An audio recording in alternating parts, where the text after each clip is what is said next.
Hey, welcome back to Métropole Grid. My name is Andre. Thanks so much for tuning in. Double checking. It is March 12th, 2026. Hopefully you're well. It's a Thursday evening. It's been a while since we've been here. I can't believe last week was the week we streamed, just about the whole week. It feels like such a long time ago. I guess that's what taking time off work and going back to work feels like. It'll catch up with you. Hopefully you all are well. Vantage Point is only about a week and a half old. We've already figured it out, right? Right? SRN, how's it going? First somehow? Yeah, first. Congratulations. Well done. Worth celebrating, I reckon, to some extent. Yo, Andre, hey, Metapher, how you doing? How you been? Hopefully you've been well. We got some new stuff to do on Sunday, which is gonna be quite nice. Thursday nights are stacked now. Yeah, talk about Lost My Thumbs. There's your Synchron SC in chat. Hey.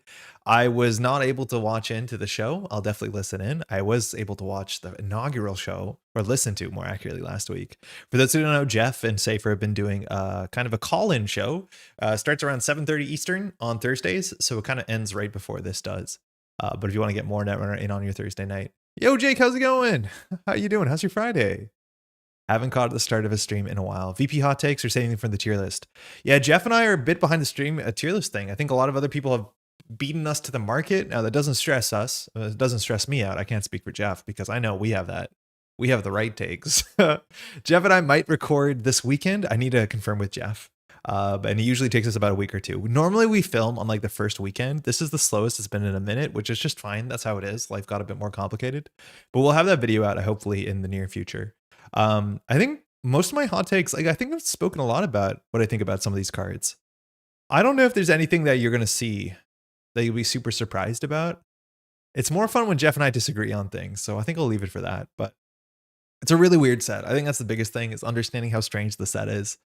I have a CTK on Saturday, which I'm going to be going to. I'm going to try my hardest to go to it. I think I should do it. I don't know what to play.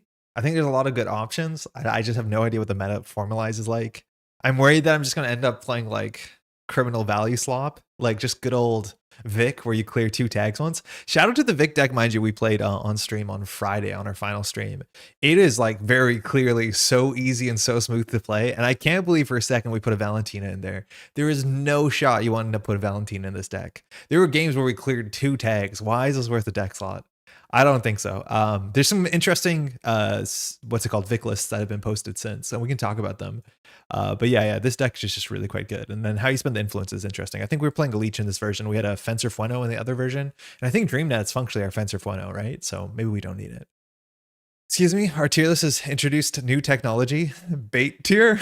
Bait tier is a good tier. I can get behind that. I like the nuanced tiers. I'm not sure we all doing like SABCDs. I think bait tier is really, really good. I've also been playing a fair bit of Slay the Spire. I finally caught up on that. It took me till the weekend to get to it because obviously Netrunner last week, and it's been pretty good so far. Shout out to Otzi. Otzi's my best friend. Me and Otzi, we go pretty far. I also like wasn't an Ascension player back in the day, and this only has Ascension 10. I'm like nearly halfway there. I'm doing good. I'm doing really, really good. So maybe tonight we'll find out if we're gonna play Slay the Spire on stream. I meant to ask you, let me know your favorite card from each aspect. And who uses the card the best in your opinion? This is a Marvel Champions question. That's such a hard question. Oh, favorite card. Okay, I thought you meant best card. That's an easier question. Yeah, I'll think about that for sure. Hey, Vicetron, how's it going? Bait tier for stuff like Methuselah makes sense to me. Bait tier for stuff like Hiram, unfortunately. I think bait tier maybe means like we need more support, and I'm not 100% sure that's Hiram. I would like Hiram to be a bit better than it seems like he is. I just feel like that's a card pool issue, maybe. Osti the goat. Osti, not Osti. Osti is so good. Rohit, how you doing? So Slay the Spire characters. The new alien in the chair. Do not care for that guy. Good vibe, good aesthetics. The little guys holding with the shaking, quivering legs. 10 out of 10. But then you get the Necro with Osti, and Osti's just my favorite card. Yeah, Methuselah is a great bait tier example. Makes you put other bad cards to make a bad card still bad. Yeah. We'll see. I hope you can do something cool with it. Hiram's playable, Methu is not. I mean, it depends. Playable, maybe. But the problem is you can only have one identity, right? It'd be very unlikely that you can't take the Hiram deck and change the identity and have a better Shaper deck. That's all I'm going to say. It's very unlikely. We'll see. Meta is going to be Mioshu level. 10 credits is not a big number. QA, I'm like a bit more bearish or bullish. I think I'm a bit more bullish on Mioshu than the average person. I don't think we're going to see it so far. I think so far from like testing, it's been okay, but not incredible. I have no doubt they're going to be Mioshu decks. I'd be surprised if it's the best thing to do. And if it is, yeah, I think we'll both be upset about it. Everyone will, but we'll find out, I guess. Stick and Poke Premier Bay Tier 2. You think it does something with Ryu and then your deck is better without it? I do think there's a big chance that Ryu is better without the card. I don't think you exactly needed to play Phoenix. We saw like maybe a handful of Phoenix games over the last week, and like Phoenix's ability fired across all the games like 3 times with or without Stick and Poke. So yeah, I would probably cut Stick and Poke for my Phoenix deck, but I haven't done enough testing. Hey Diogen, I'm going to see you on the weekend. I think Methuselah is playable with Baker as the sole stealth user. Makes for a good deep dive deck. Yeah, but that's like, I don't know about that.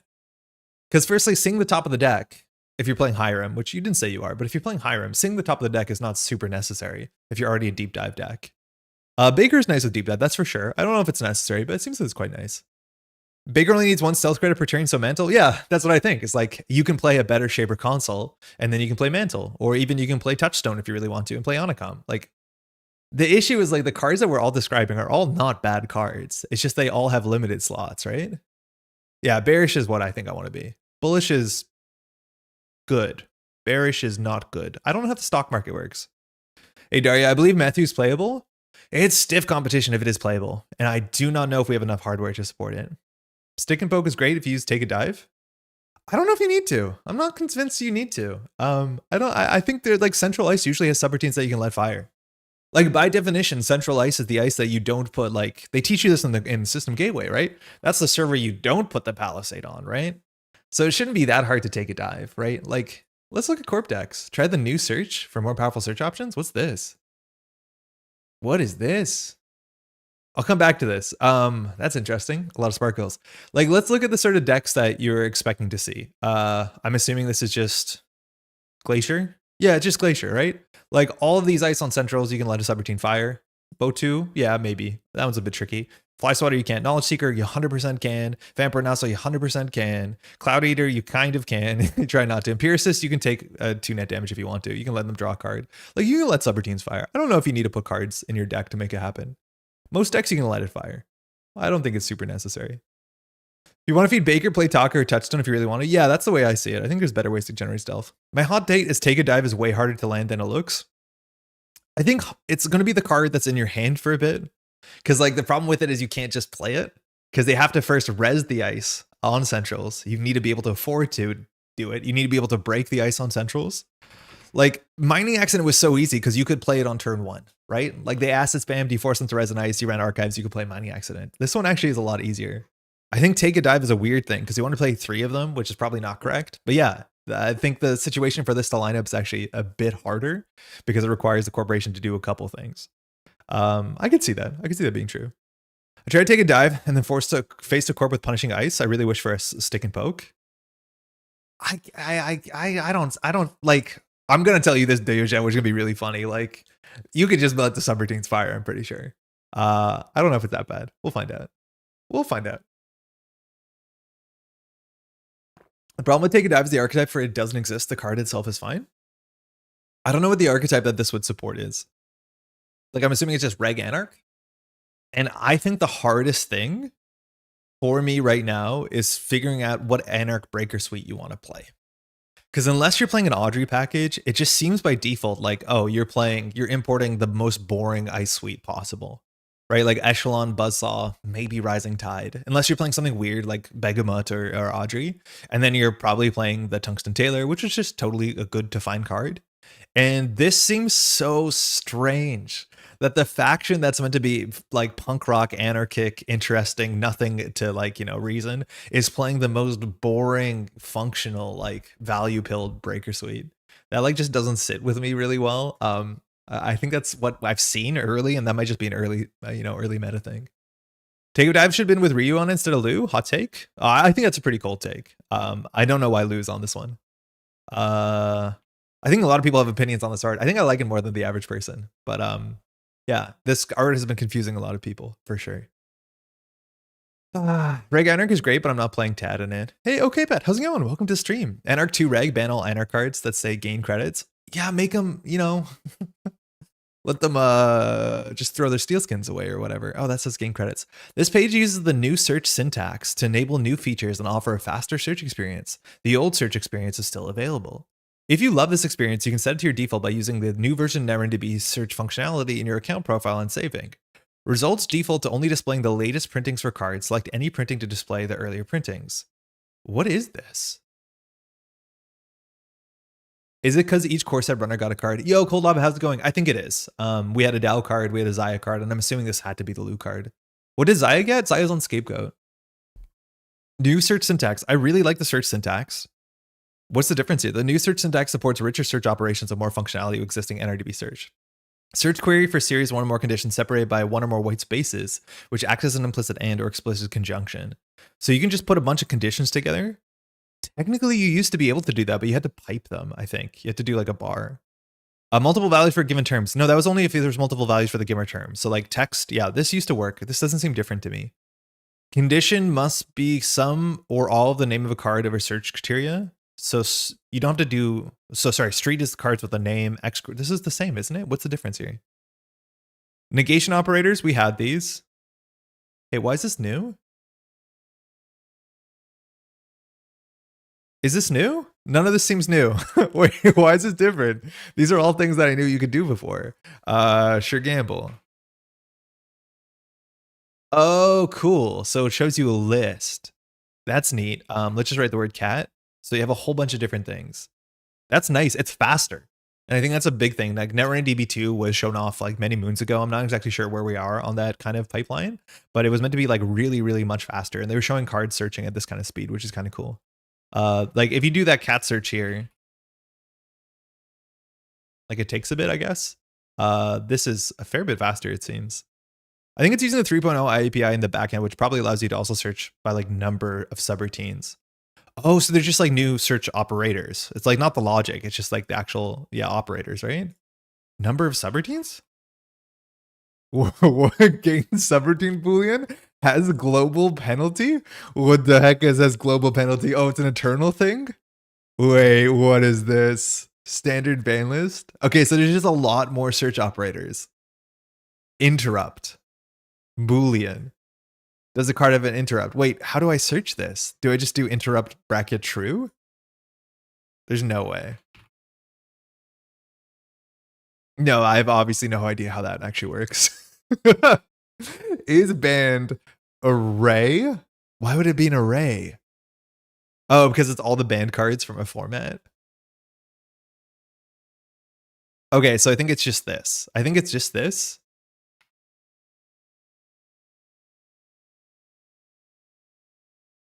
Yeah, that's it. Okay, neat. I imagine there's actually some interesting search functions here. What about trash? Does trash show up the way that I think we want it to? Ooh, animation. So this will show all cards with the word trash in it, but if I want to search for all cards with the trash can glyph, how do I do that? Trashability. Sick. So I can do trashability equals true. Ah, that's cool. And it loads really fast. That's very obvious how much faster this is.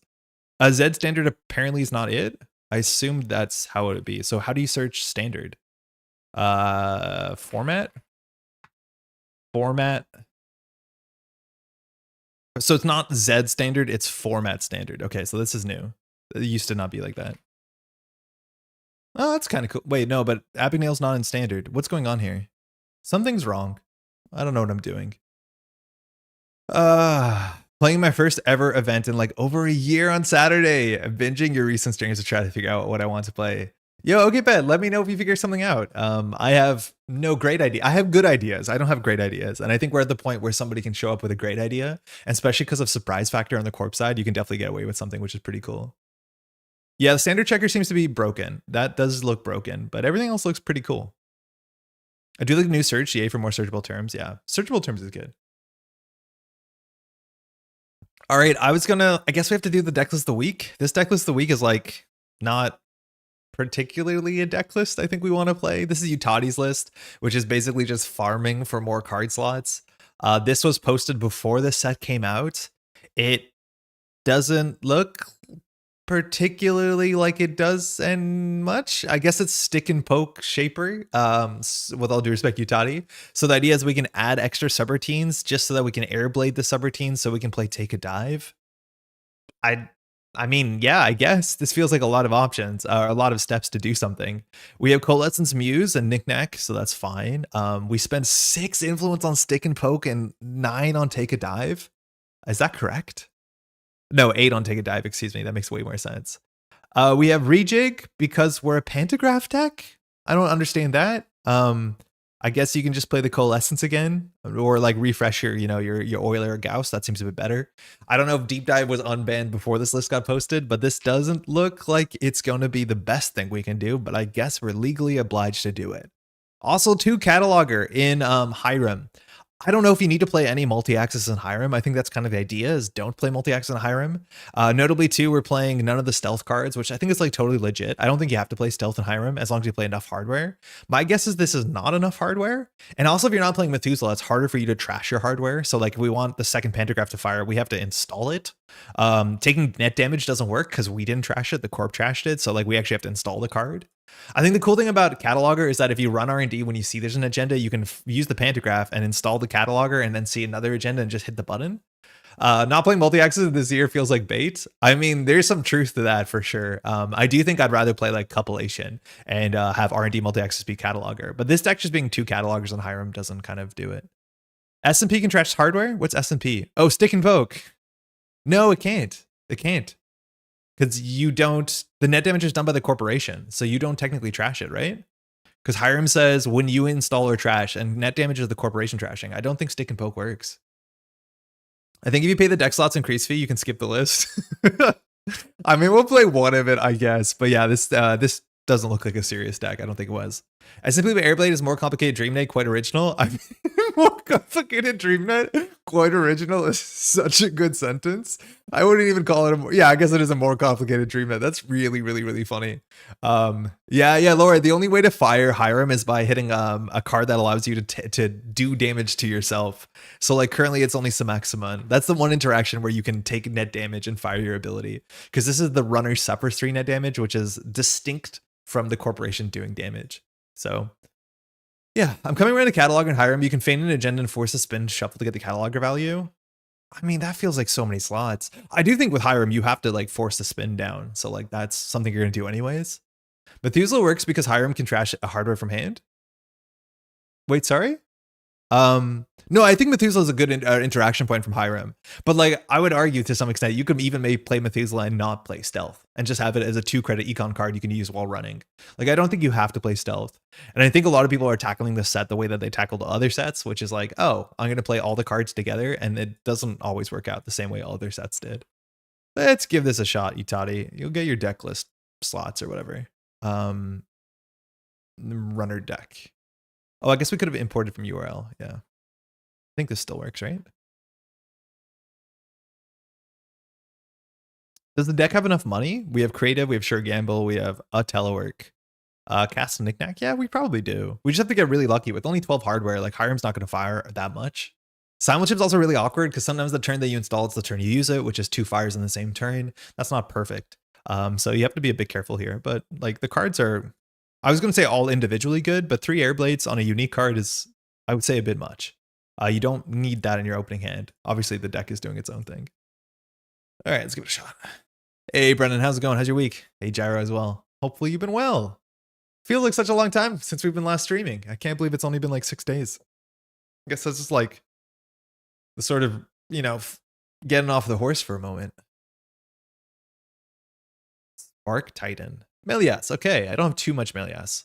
Imagine queuing up at the Melu game and having your ID be blank. Yep. It's an issue. This matchup is kind of cursed. So they are Melu. So the idea is that if we run R&D, they can trash the top card of R&D. So our ability is not that good. This is a matchup where stick and poke seems less necessary. Our opening has Muse, which is not great on its own, Euler, which is not great on its own, stick and poke, which is not great, Cataloger, which we don't need on turn 1, and a card draw card. I think we want a mulligan for like Sure Gamble, Creative, Daily Casts. Nuka is good. Knickknack would be good. So we're going to mulligan this. This is a lot better. DZ's also good early. I was watching this wiki bot back earlier today and it worked, so I'm like getting a double Metropole Grid stream today. That was a really good stream. Man, this wiki day was fantastic. I really do enjoy that deck. I think that's probably what I'll end up playing on the weekend. Best of luck, have fun. Yo, Antoine, I think I saw your message there for a second. I didn't say hi. How you doing? So they Hansei and they throw out a card. I don't know how you meant to interact with Meliasu here. Did he mulligan? He kept. So his hand's probably pretty good. I do think there's a chance that you just don't interact. Like if we mess up, which is probably run archives, but if we like, the option is do you want to make a subpar run to give the corporation maybe not a credit and or they get a Hansei back. It's like such a big swing here that I think it just is not worth making incidental runs. Like the punishment versus the gain is not linear. It doesn't math out to me. I guess we'll start with the DZ after we do the sure gamble to see the top. There's a void on top, so information's valuable. Now we have to draw. That's another problem with Hiram is that it encourages you to install your cards that usually don't interact with the board sooner than anything else. So technically now we're allowed to draw, which is not great. We could do creative coalition or coalescence. We have enough money in our pocket that I'd rather just use the coalescence to get the DZ value and pass. Because this is once per turn, and with 10 credits, we don't need creative here. It's just RH, it's fine. You know, I hear. It's just RH, it's fine, it's for sure. So remote server could be Anoetic. It's single advance, so it looks like a Charlotte. With 10 credits, we could probably face check it. We're assuming it's a Tattoo Bola. There's nothing that just like flatlines it here. Good looking forward to CTK. Me too. It's been a minute. I'm like nervous about this sort of stuff.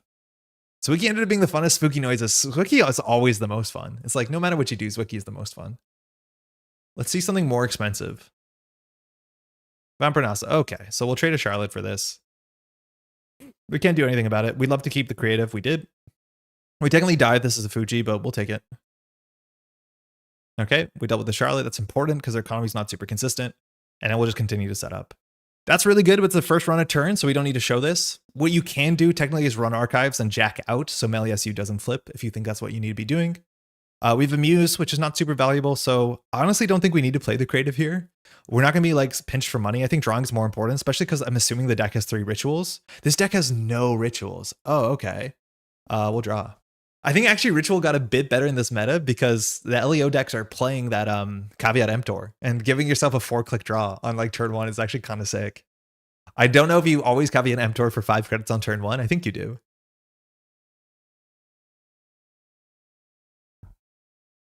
Yeah, ideally we draw there for ability. So 9 credits, we could face check. We could just do Knick-Knack run HQ. We're assuming Archives is poisoned, so this is a very valuable run. We know they have an Anoetic in there. I'm assuming they're not throwing out agendas. We have a Propeller, okay. Let's see what they can res here. I love giving people clicks. Me too. I'll take 5 credits. It's just like Ritual is the one interaction on turn 1 that's like a bit worse. Okay, that's money. We break these for 2 credits only on certain turns. Is it liquor tea? Cranked. We're drinking coffee. It's a weak coffee. I fell asleep on the couch earlier tonight, so I needed it. I mean, we're happy to see that. It was, of course, Archives. We did steal a very important agenda. This means they probably have fewer end the runs, but I think we've done enough for today. So we can Muse for something with DZ. Ideally, we Muse for an Oiler and run the remote server for 2 credits. So I think we're just going to do Nuka, draw Nuka. We can run Archives to flip the cards. I don't think it's super necessary. I don't think they're going to be hiding anything poisonous from us, so I think we'll just refill our hand. Airblades is okay into the Vampirnasa, huh?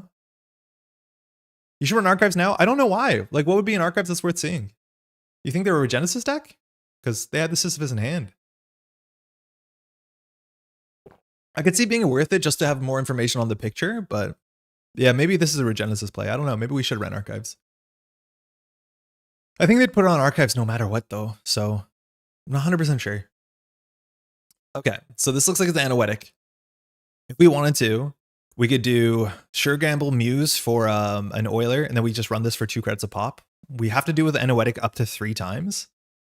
If it's an agenda, they'd have to seamless it out, which is a bit expensive. The issue is we don't have anything to Knick-Knack, but I could see us doing Sure Gamble Muse and just sending it. Then we can have 2 targets for the Knick-Knack later, and then we just have to like simul-chip the thing back. We do simul-chip the Muse into Oiler. We go up 1 credit, we're in 6. We run this for 2. We run this for 2. They have to Anoetic twice, which is their whole hand. I think I'm okay with that trade. Because if it's a humanoid, we want to get it now. So I think we will do this. It's in our heap, right? No, it's still in our stack.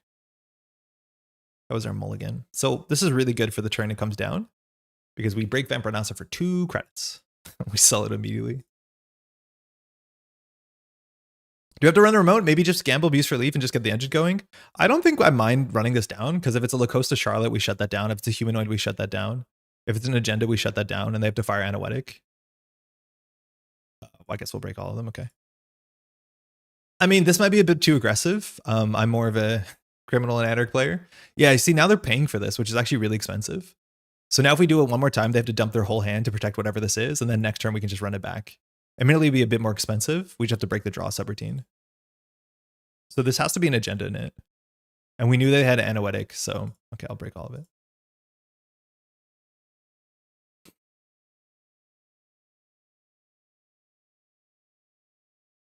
Okay. So they can't Regenesis here. They can't score. So now they have to click for credit, and we can run this back twice, maybe? I don't know if we can, but they can't score out, so we don't have to. They could overinstall. We can just rejig run. Oh my god, we have rejig. It's actually so good for us to rejig run this, because we rejig and then we get the DZ trigger. Well, that doesn't matter, but we can knick-knack the Muse. Okay, I'm seeing the rejig here. So I guess we could Nuka first. Yeah, rejig's actually really good. That's sick. We'll Nuka for credits. It's a bit ugly here. We'll be on 4 credits. That's probably enough. Anoetic and Charlotte is 3. We have to break this for 2. I guess we Nuka, but we have to like creative commission on like click 2 and 3, which is not great. I guess we could draw a Coalescence. Yeah, nice. So we did that ordering wrong, because if we installed the Coalescence before we rejigged, we would have gained an extra credit. So we did waste a credit here. That's on us. That's my bad. Yeah, we could add 1 more credit.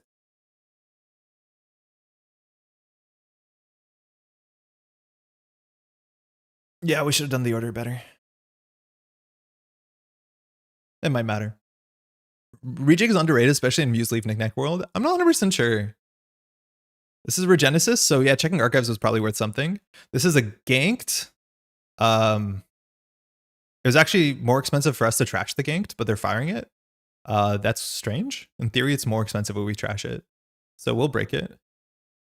Sometimes you just want to fire the ganked. I'm assuming they're on the haze thing. And then we'll trash the void.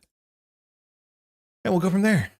For those who need secondary monitor content, the VP cards are finally up on Trash or Busto. Ooh. You mean third monitor content, Jeff.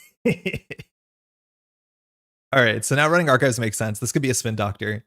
We want to sell the Coalescence and running a central. I think we run R&D here. Notice how Hiram hasn't really mattered. We'd be better off with Lat or Maggie for sure. And new cards are more likely to come up while they don't have many ratings. Oh, it actually hunts for ratings. So I'm assuming it's a spin doctor, so we just want to turn off Melias's ability. It was archives. We hit a ganked. Nice. I'm assuming we trash this for 3. We are bankrupt. I'm going to run archives now while we can. This could be a humanoid, I guess. I'm assuming it's a spin doctor. Oh, it's a tattoo bullet. Okay, so that will fire. So they don't have money anymore. That's good for us now that we don't have money. Probably to get us back in financially, we need to have 3 credits for Muse Coalescence, so I just click for 2. We didn't fire the DZ this turn, but we can still Muse Coalescence, run R&D. Unless it's a humanoid, which would be pretty bad. It looks like there's points in archives. We don't have a hush or anything smart to deal with the tattoo bullet. And it looks like they will get their ID ability this turn. Well, that's actually not true, because well, no, it is. But we'll run R&D and probably just jack out. Because like allowing them to recur ganked, like, can you imagine a worse world? I can't. That sounds awful.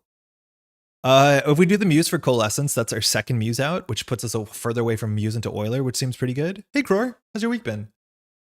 But I think we just need the money up front here. So this is technically, we spend a click to make a credit, and then we sell it to make a click for a card draw on 2 credits. I mean, I don't think we install the Airblades. This deck doesn't have environmental testing either. We just need to like get a daily casts. I'm going to go for the Heap, because I want to draw a Coalescence naturally. So we'll run R&D. If this run's successful, we'll probably jack out, because I don't want them to get the Melias flip. Just creative, I guess. This might be an agenda, honestly. It could be a Regenesis, actually. I'm kind of scared. We probably should have ran it. It's much more expensive this turn, but it looks like they have a Regenesis setup. We didn't Muse for Propeller, which might be right. Oh, okay. Finalize the venue deets for APAC Con, so stress level are way lower. Oh, heck yeah. Is that something you can talk about right now or no? Okay, so Regenesis and Archives is the threat. They can get up to Sisyphus as soon as this turn. Melee SU makes Regenesis a lot safer because we have to run 2 Essentials before we can run this. Looks like they're interested in rezzing this, which is fine. We might be able to just face check on 4 credits. I don't think it's too scary. And then we can like jack out. There are only a couple cards that allow us to get to our Propeller, which will be 1 Muse, 3 Simulchips, and our deck is only 25 cards, so I think we can still do it. We'll just sell this and see what happens. That's not good. So Decklist of the week, actually coherent package? No, not really. Ambitious. This is not I think a coherent deck at all. We're just playing it because we usually do. Hey Tron, how's it going? So this Vampire Nossup, we want to run it down. They could Anoetic once. We can install the Airblades. Then we have to make sure that they don't gain credits. The net damage doesn't matter. So we break this for 4. And then they can... Maybe we can... This is not a great breakpoint. It's on 3x Airblades. Yeah, it's on a lot of weird stuff. None of it makes a lot of sense. It's a bit memey, but so is the idea of the deck. Actually, Cataloger might have been worth setting up last turn. Top of the deck is a Send a Message. I mean, that's good to know. That's going to be an HQ. So this could be a Spin Doctor. R&D is probably the melee S mark, so like running R&D is not super worth it here. But yeah, now we know there's a Send a Message coming up. So I think I'd rather run HQ next turn, or we could pat the hand, or sorry, we could like run the hand down if it's Anoetic on 2 credits. Actually, no, they'll be on 3 credits on Melias. They could score out of Regenesis here, which is like just constant pressure. We should have ran Archives, it seems. Set up for Melbourne, September 11th to 13th. Oh, that's sick. All right, Take a Dive is here. I don't know if it's super necessary, but we are set up to like take a dive through the Vampire Nasa. The problem is we don't have any like long game decoder. No, we don't. Oh, we have a Gauss. That's nice. So like we've used 2 Euler redos. I guess we have 1 more rejig as well, which could work. I think we just draw and discard a card, which is probably going to be this card. Let's be honest. F that card. A baby daughter due just 3 weeks prior to the day. Congratulations, which I'm obviously over the moon about. That's sick.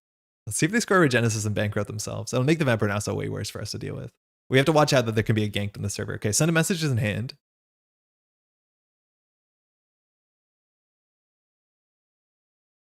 Skill issue. I think a ton of people from Canberra are going down though. All right, second ice, Send a Message in hand. We could do the Take a Dive now to pay 2 credits to save a credit. The thing is like it's kind of expensive. We want to get his Airblades down to 2 so we can knick-knack it, which is kind of cute.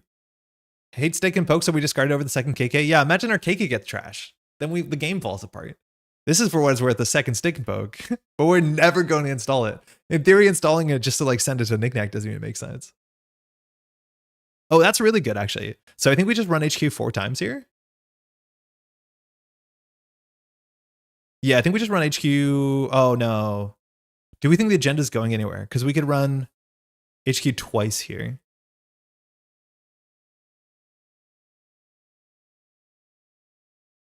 Spin Doctor on top. So I think this is the turn that we have to go. It's forcing our hand. Yeah, we'll dive. We'll run our HQ. We'll trash the Euler. We'll Simulchip back, sing the Spin Doctor again. That happens way more than you think it does. We have to use the thing on the same damn turn. We could also run the remote server. That actually might be better ordering. So we're going to match strength. And then we'll break some subroutines. We're not going to break all of them. So we're going to do gain 2, lose 2, draw 2. And we can let that one fire, which we can Airblades it. The Nuka's good. So we'll Airblades. And so now we get Bad Pub. Cloud Eater. Okay, no surprise. Archives was the mark. I think we're just going to run back for a 1 and 4. Rohit, what's up? Did I goof it? So now this is a 1 credit run. Unfortunately, we're going to run out of Simulchips.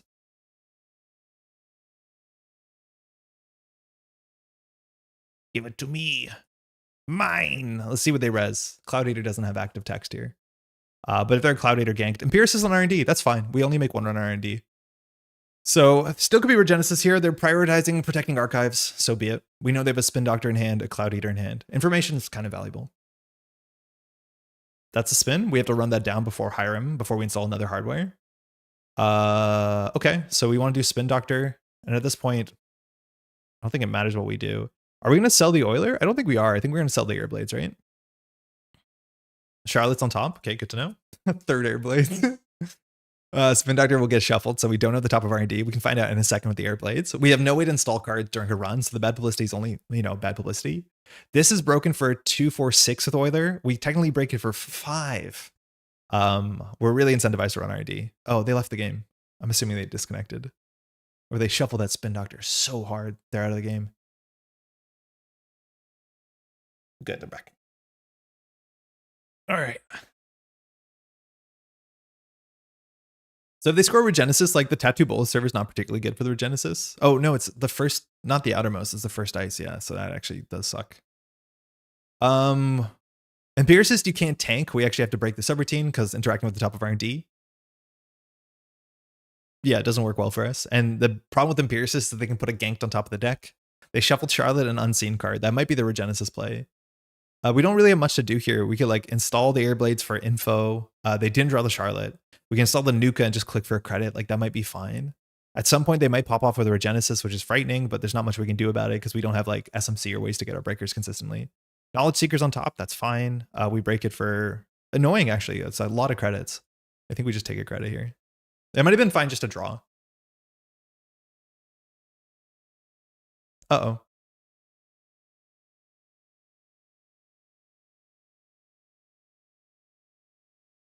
Petty cash, okay. Ooh, longevity. That's not as bad as I thought it'd be. That's okay. Let's see what they shuffle back. It's going to be 3 ganked. Of course it's going to be 3 ganked. It's always 3 ganked. Yeah. God damn it. Why do they print cards like this? Okay, let's go. Not much to do. We can see the top of the deck. If we find an agenda, we are just not equipped to deal with it. We don't have 2 breakers, but in theory, Hiram encourages you to do this first. That's okay. I think we just do Simulchip, Telework, use Telework.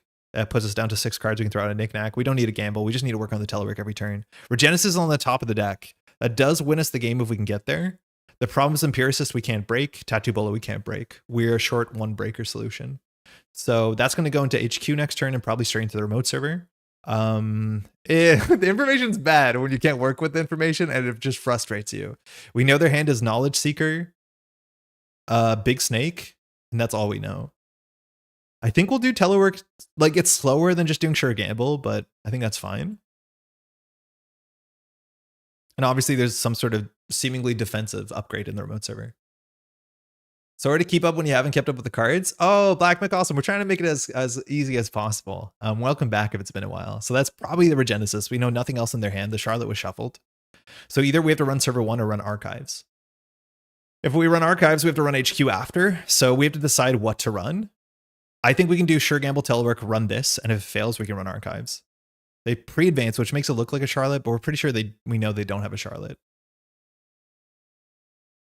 I think we should do Telework, Gamble, run the remote server. I won't sell the Airblades. We could sell the DZ, honestly. Can you just pinhole and win? Oh, that's a good point. Maybe. That's what goes on remote. Yeah, I guess we could just pinhole here, right? It's just expensive. Like if we pinhole the Vampire Nasa, well, it depends what this ice is here. Oh, wait, what? They advanced the upgrade? Wait, what? They advanced the upgrade? Wait, what? Oh, they didn't advance. Sorry, that's La Costa. Yeah, okay, never mind. I see what you're saying. Let the Vampy fire, who cares? We can let this Vampy fire for sure, unless they need cards in hand. So I think we just pinhole this Vampire Nasa, don't die to bite, and then we just run the server. And yeah, that probably wins. Yeah, that should win. Yeah, I think you're right. We can just let this fire. Yeah, it's a low cost advance. I think we can sell the knickknack here. It's a boat 2 on top. Another take a dive. Yeah, the advanced card was the upgrade in the remote server, 100%. So this, we don't have to break. In theory, we could touch a bite and die, but we're going to take those odds. We can't lose the bad publicity, so that's not a good change. Will we Airblades this? They technically have 10 credits, so they can res a big Cloud Eater here, but it doesn't actually matter, does it? No. Well, if we hit a bite, we'll Airblades that. Want to chip back Euler? Because we might need to chip out a Fractor, or we might need to chip out a... Like, we have to run this unknown ice, right? It was archives. It's always archives. It's an Anoetic. Bad pup goes. We run the remote. We win. Could be an Event Horizon.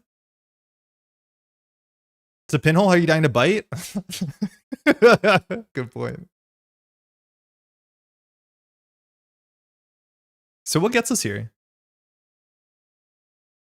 I'm not sure. Oh, tattoo bullet, nice. So this is why we can't break the vampire nonset, because now we have to do this. So we'll simul chip. I guess we trash the oiler. It's a Botu, yeah, great. I guess we're gonna get the propeller.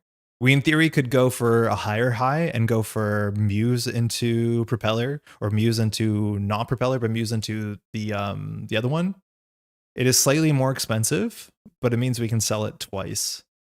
I think we can just do Muse into propeller and call it a day. We'll go for our heap for the prop. Bad ballisty, nice. You do this just so that you can sell both of these later if you need to. You do pay one more extra, but it's usually worth it.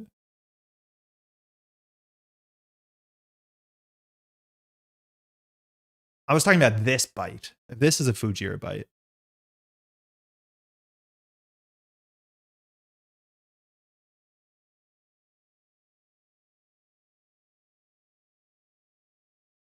Good game. That was a bit of information. GG. Thanks for the game. Yeah, we had a bit of information there, which is good. Which, like, we know the Regenesis. And that is, like, technically the Hiram advantage, and which I want to believe in it. Because if you pair a good player with just a bit of good information, you can make confident plays like that. I think to some extent you can argue that the better players are the ones who like don't need that information. But classically what I've seen in Netrunner, and I did dismiss it, like I'll be the first to say have classically dismissed the value of information, but information actually in the right hands goes pretty far in this game. This game is functionally just about information on one side of the table, let alone the other. And so getting some free information is worth something. Hiram legit won that game? Yeah, for sure. Well, yes and no.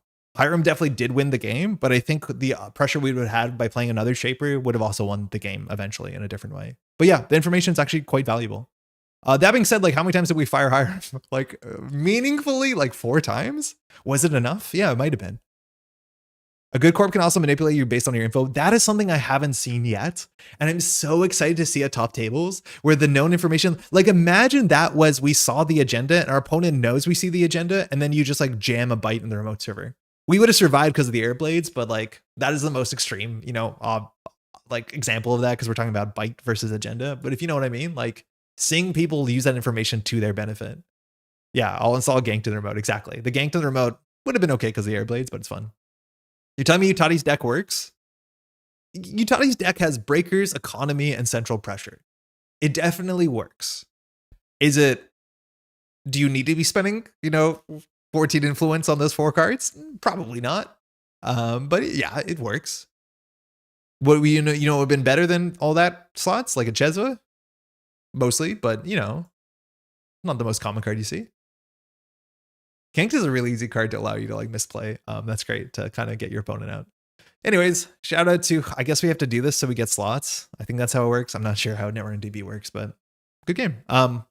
I want Hiram to be really cool. I really hope that somebody breaks something with it. I don't think I'm gonna be grinding Hiram for a bit. I feel like other shaper, like, oh my God, do I just want to play Arasana? Arasana seems so good right now and so interesting.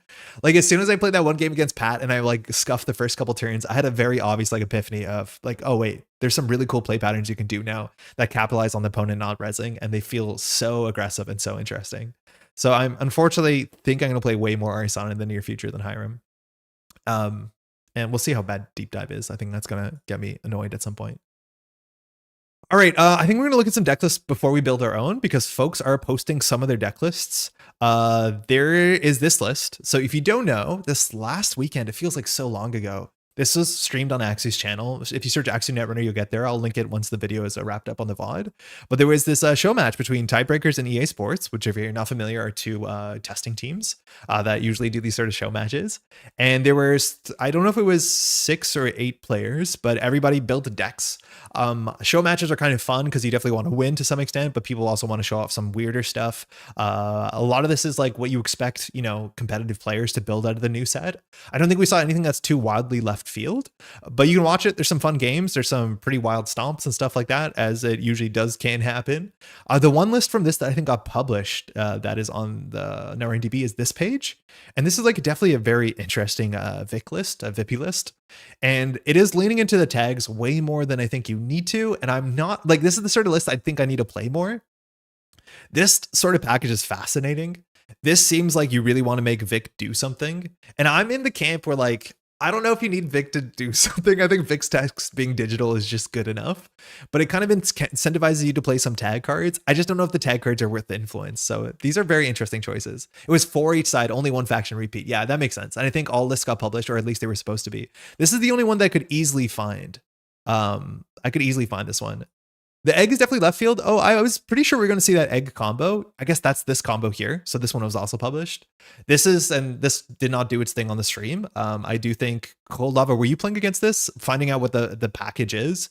I think there's a whole lot of decks right now. People are going to try doing mutually assured destruction combos where you give the runner a lot of tags and then you just unleash them. And if they have a lot of tags, the Vixec will fire and it will flatline them. This sort of deck was just advancing traps on the table, and you just have to trash the stuff because if they don't have res stuff, they can't play a mad combo. And they only have 7 agendas, and you just need to find them. Search EA tiebreaker, you find all of them. Okay, very, very, very cool. Play Lava's list is great. Okay, I don't actually know. They're apparently all posted. Yeah, that's a combo you're going to see in a couple places for sure. I don't think that's the last you're going to see of it. I think SebK did not have a match that could show off the combo. I think the people watching could tell where this is going, but it's kind of interesting. Nova's digital. They both DreamNet text now. Yeah, but then you can only play one DreamNet. So is that good? Search EA and tiebreakers. Okay, let's search TAIB. All right, Cold Lava Whalers on the Beanstalk. Oh yeah, this was the one that you were playing, Cold Lava. This one's cool. I actually really want to see this. So these were all posted recently. So it looks like they're all here, which is good. So we can open a whole bunch of these. Oh, they're actually all here. Let's go through all of them. Very, very cool. Mandatory links for tiebreakers 3-1 at a CO. There's Axis list on the bottom, not associated. Hey, Calypso, I recognize that art. How you doing? We're doing well. We just played the deck list of the week and we got through it. So we're going to do a bit of a recap on the last show match. Okay, so this list is sick. And this list is doing something that we kind of did in a less reasonable way on the stream last week. And this is just like a good regular Shaper deck, like Reg Shaper. We're playing 2 deep dive, you know, kind of what do you expect? But the neat little twist, the trick to this deck is we're playing 3 Knickknack because we want to find it consistently. And instead of doing a Spark of Inspiration deck, we're playing beta build.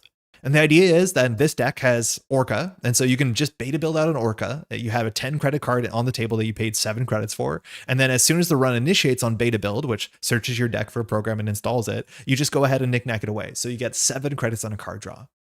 I think time will tell whether that's worth putting this many slots on a deck, but 7 credits on a card draw is really good. And ideally the cards in your deck are still good outside of that combo. Now, the big thing that this deck can do that I don't want to say big thing. It's a thing this deck can do that we couldn't do in the last deck, which is not only play more things to Knickknack because we can play Coalescence and the whole like proper breaker suite, is that you have read, write, share. And read, write, share is actually really kind of nice. The fact is that if you draw into your Orcas in this deck, it kind of stinks. Like you don't want to have them. You need to have them in your deck so you can beta build them. I do think in the show match, we got off like 2 or 3 beta builds in like the first 5 or 10 turns. Like they all fired consistently, which is really good for Cold Lava. And it does help a lot, even against like an acid matchup where like just having 7 credits and a card draw to trash stuff. I think it was an acid matchup. It's been a minute. It's pretty good. I noticed that with Deep Dive back, you can now play 2024 decks, but with that trick shot. Yeah, you largely can. I think we did that at some point. We opened an old lat deck and like changed no cards. Hey, Walkenrock, how's it going? I found that a startup where you don't have DreamNet, Vic is not top tier. I am so interested to hear what startup is right now, because startup, like, it feels like a strange startup. Like startup lost all the liberation cycle and then just got this last set. And this last set is not a cohesive set, right? Like there's one breaker in it, which means startup is like just functionally elevation, system gateway, and like 7 cards. I have no idea if that's going to get old fast or if it's balanced. But yeah, 100% Vic without any of the tag payoff stuff from Liberation, let alone without DreamNet from Ashes. Like I'm assuming Vic is probably unplayable unless NBN is literally everywhere. You see the Servant pass Peach shot twice in the same run. I mean, I don't even know if you have to do that. You have like simulchip and other stuff. But yeah, I've seen that for sure. 7, shout out to Kevin for calling us swim hack. Is beta build usable outside of this interaction? My guess, no. Probably not. I don't know what program you want to put on the table for 1 turn that uses this, like, is this expensive? Like 3 credits for a run is pretty expensive. Then also the card going on top of your deck. We don't have a lot of cards that interact with the top of your deck elegantly, like besides Concerto, which is not really lighting the world on fire. So yeah, I don't 100% know if this is going to see play in any non-combo way. I think there's a chance, right? Like if you can if you can cheat things out, like people used to do this sort of, we had a very similar card back in the day and you would cheat out a Femme Fatale for one big run, right? Like anything that has limited use, one shot, like that's kind of what Shaper was doing for a moment. You would cheat out a Femme Fatale and make a run, and Femme Fatale was a 9-cost breaker. You might be more familiar or less familiar with this art. But yeah, you just bypassed a piece of ice. This is how you broke a toll booth, which was really hard to deal with. Hey, what are your thoughts on editorial division and Nihilum combo with Super Deep Borehole since it's been eroded as a liability? Dancing Queen, how's it going? I don't like it at all. I think the idea with Super Deep Borehole is that it fires your bad publicity trigger over and over again so you can draw cards. I think if you want to do that, you functionally have Nihilo Agent, which fires that text 3 times while also being just kind of a more interesting and better card. Super Deep Borehole is also 5 influence, and if they just like play a pinhole, you kind of lose the game. So I'm not very much for it. We played against one deck. We played against a Super Deep Borehole. And basically what this card does, you can get for spending no influence with Nihilo Agent. Now, Nihilo Agent doesn't say win the game on it. But if you just want to consistently get one bad pub a turn off of an asset, this seems way more straightforward. And it's just like a good card too at the end of the day. Which Super Deep Borehole is just a bit of a brick. Oh yeah, if Nanook were a little better. Hey, Wenegon, how's it going? Or like Brahmin. Like there used to be niche cards that had this sort of play pattern, and that's probably not it.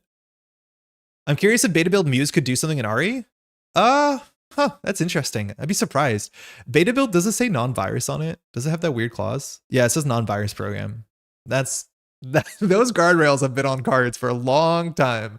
That is just the old classic way to make sure cards don't go too hard. But yeah, like I don't think beta build it's so expensive. Like you could already simulchip, you could already play Muse. The fact that this doesn't grab from your bin, like if this card could grab from your bin, I would say maybe. Muse is not a virus, no, for sure. But like the fact that you can't beta build a Physarum or beta build a Botulus, like the idea of, oh, I need a breaker now, that's the sort of like Arasana angle. But you're right, with Muse, he doesn't need it. But the fact that this can't grab a Muse from your bin is like the issue. A lot of those cards that we talked about were playable because they could grab cards from your bin. So the ones we're talking about are Test Run, which is specifically this text, 3 cost, search your event for a stack, or heap for one program, install it. If that at the end of the turn, put on top of your stack. So it didn't make a run, but it searched your heap. And this was already a really niche card in a lot of different ways. We technically had a card called Eureka back in the day, which says it's a double and it just says install the top card of your deck, which if you put it there with the Test Run, you knew exactly how good it was going to be. And this was not like ever a consistent thing worth doing. I also want to shout out this card, which like is so wild. Windfall was a 0-cost neutral that saw no play, and it says trash the top card of your stack, gain X credits where X is equal to the install cost of that card. Now notice it says install cost, not play cost, so it had to not be an event. But firstly, the first sentence says shuffle your stack. So unless you could get your stack to be 1 card, this didn't work, unfortunately. Just wait until someone gets hit by the beta build Orca. Don't KK sell a next click Concerto 1-2 punch. We tried to do it and we cut the Concertos out of the deck. Orca's a good card though if you can get it on the table. It's actually like legitimately quite good, as a 10-cost card should be. Hey Sanjay, how's it going? 6 to trash. Never realized it powered up your flood the market. Your question why cards say non-virus, look at what Coalescence did to Woo. Yes, yeah, it needs to be there, and to some extent it's classically been there for a long time. For those who don't know, the proto Coalescence was Cash, which was a virus, and yeah, they didn't want tutors to be able to grab Cash consistently. We used to have an ID, which is what Crow was talking about, Cabinets Woo, that could say for a click search your deck for a program and install it for 1 fewer, and at the end of the turn remove it from the game if it's still installed. So with Cash you could just do like spam cash, spam cash, spam cash. Or you could just like grab parasites or anything that was gross. So a lot of cards have that text that prevent you from like grabbing viruses. Now, Coalescence is not a virus, and that's a big reason why Cabinets is like popping off in Eternal, where Cabinets can just hit the Coalescence button 3 times on turn 1 if she really wants to, which is usually sometimes correct. Sell the Mystic Knickknack right away? Yeah, you can do that. It's worth testing. I'd be surprised if it's worth the slots. I'd be surprised. Anyways, this list is fine. It seems cool. It's basically a Shaper shell with a knickknack trick in it. We're whaling on the moon. We carry a harpoon. Seems fine. Worth playing. Well, time will tell whether that combo is worth it or not. I do think this is the combo you want to show off on a show match, and Cold Lava did a great job doing that. So that's really, really good. And of course, Read Rate Share is a really nice part of this kit. And I just like the card in general. 47 cards, Maggie, though. We'll make fun of that. This is a flood the market list. There's a whole bunch of these lists. I've seen ones that are on 3 flood the market, some that are on 2. I can't tell. 2 seems right because you don't want in your opening hand until you can't find one. People are actually slotting in the singleton synchro cyclotron. The card just existing is worth playing around because it does open a lot of ridiculous lines. Specifically, also if you're playing more operations like red level clearance or flood the market, not flood the market, the top down solutions, which not a lot of people are, some people are.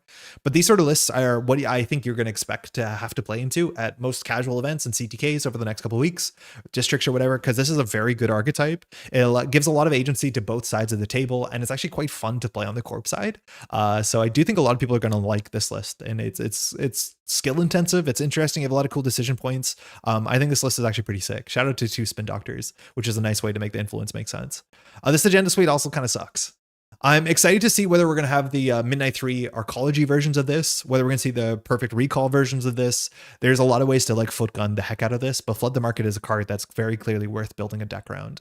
The managrams are also really nice because even if they're on the table and they're res, they're just hard to trash. And having cards on remote servers that are hard to trash are just kind of very, very, very good. And the Ice Suite is good. I'm expecting to see fewer fly swatters and more white spaces, but this is maybe a meta call because the meta was going to play against Anarchs, I guess. I don't know. Hey, Kat, thank you. Oh, man, Kat, I need to jump into the multiplayer Slay the Spire stuff. I haven't had time recently, but game's been fun. I know you've been enjoying it. My most consistent corp deck at the moment is this kind of combo PD. Yeah, this is fun. It's smooth. It's fun. It's interesting. Cool tables. You can put stuff on the table. Like, it does everything that everyone wants a corp deck to do, largely, unless you want to play Hyper Glacier. I love PD F the market so much. F the market is so fun to play. I've said that, not Sanjay. Synchro Cyclotron is basically Bass that also gives +1 trigger on Flood the Market because it doesn't trash itself, and that's good enough. I would say that seems to be good enough. I don't think you need to play another double. I think 1 Cyclotron and 2 Flood the Markets. This might be optimized out at some point. I think I've seen some lists without it, some lists with it, just because you can imagine this to be a card that actually does something on more board states than just interacting with 2 of your cards. But it's very, very good. It's a very, very good interaction.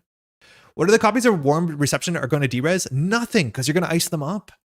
This is actually really important. When your turn begins, you may install a card from HQ. You would think this is the political subtext. It's not. It's backwards. So you could just install cards. And one of the most important things you can do in a Flood the Market deck is install more cards. If the server is not protected, that gets a derez clause. I think, like myself and many people, you would assume these 2 texts are flipped. Because the derez seems to be like, oh, the card I don't care about, but the install seems to be the thing that you care about, right? The thing that like rewards you from not icing it. That's the way that I always saw this card, but it's actually backwards. And I find that super surprising because just having a card that installs a card a turn is like not awful. And the runner has to chase this down because it also can like, well, it's not going to derez stuff because you're going to ice it up, but it's just fine. It's fine. Yeah, just do it. Synchro Solid and PD. I don't know about it in any other ID. Yeah, I'm not sure. It's hard. Like all the doubles are in really weird different spaces. And some of the other doubles don't seem to line up well with Flood the Market. So I don't know if you play them all in the same deck, which is kind of what Synchro wants you to be doing. It's weird to see 3 Hoggins here. I wonder why that decision was made. I would be surprised to see this. We're also not seeing people play reg PD or like horizontal PD and playing reverb, which I think is not something you have to do. Oh, my keyboard went to sleep. Did the battery die? Give me 1 second. Did the battery die on my keyboard? Am I stuck here? Is this the only page we can see from now on? No, we're good. People are not seemingly playing reverb everywhere. It seems to only be in derez decks, but I think resing a reverb for 2 is like okay. But the issue is like a lot of your ice actually has more relevant text than just being a credit savings. So we'll find out. This deck looks pretty fun. All right, this is from Ruben Peters. Played a Lou deck, 48 cards. So like we're kind of getting to pile territory. Lamau. Good stuff, Anarch. Good stuff, Fire Anarch, more accurately. I wouldn't even say good stuff, just Fire Anarch, right? So it's kind of what you expect a multi-deck to be on. New cards, a single Tungsten Tailor. I think this card is good. Whether it's good in Lou or not, I don't know. It technically interacts with Ice Destruction, but Chisel can use a bit of support. You can chisel immediately the 1 cost ice or 1 strength ice. With Cookbook, that was already the case, so I don't know if that's super necessary. This card looks a bit stranded in here. I mean, I guess it's nice you can make money off the Audrey break, is my guess. And it means you can deal with 4 strength code gates, which are not uncommon in the format if you can find your 1 buzzsaw. Again, this might just be like, we want to play new cards. This might not be the best home for this, but like Tungsten Tailor is, I think, a better card than it looks. This is like just both good pieces of text, both separate and of course together. Yeah, neat. Boomerang, 2 pinholes, kind of what you expect. Yeah, seems good. Hey, Roar, how's it going? Thule runs synchro for distributed tracing, mindscaping, unleashed tier, and it sucks to get hit by hit. I haven't seen that yet. My guess is you don't need synchro for that. You can just do distributed into unleash. If you're saying Mindscaping Unleash will flatline you, I mean, yeah, I guess. But I don't know. You can just play nano management, right? Yeah, 4-strength code gates is a lot. There's a lot of really good 4-strength code gates. Weyland, sorry, HB has 3 of them, like MIC, Scatterfield, and then of course Sleipnir, the best horse. And then NBN has like Vampire Nasa, which is, sorry, Jinteki is Vampire Nasa. NBN code gates, I don't know what we're playing against. I really haven't seen the Piranhas come out. And then Weyland doesn't own code gates. They're not legally allowed to have them, I don't think. This deck hates 1-strength barriers and Taylor solves it. Because of Audrey? Yeah, I could see that. Yeah, saves you Audrey counters. Or sorry, Audrey cards. I always get that backwards. Yeah, saving you Audrey cards makes sense. 1-strength code gates are annoying. That's for sure. You also see that Tungsten helps a lot with the longevity of Propeller. Yes, yeah. I played Shaper with Tungsten and I actually really liked it a lot. The same way though in Shaper though, if you want to play Propeller, you can play, what's it called? And it's not that easy to play. You can play Game Dragon because Game Dragon, your Propeller is actually really quite good. Need to wake up at 4 a.m. to travel to a conference. It's going to be rough, but we'll make it. Hey, good luck out there. Npot and Mesney. Oh, those are very good shout outs, actually. Yeah. I've seen way more Mesney than Npot. Teach me how to play Netrunner. Phil, you know how to play Netrunner?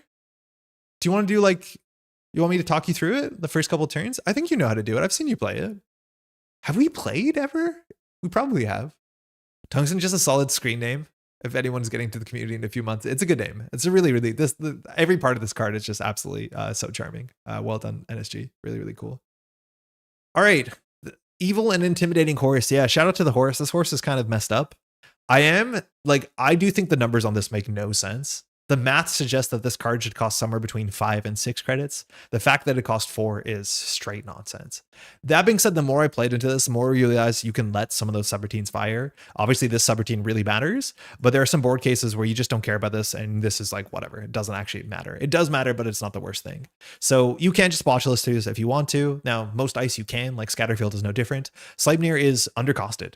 There is no way around it. This card is really quite good. And for 2 influence, you're going to see it in other places sooner than later, because those are just all good subs in theory.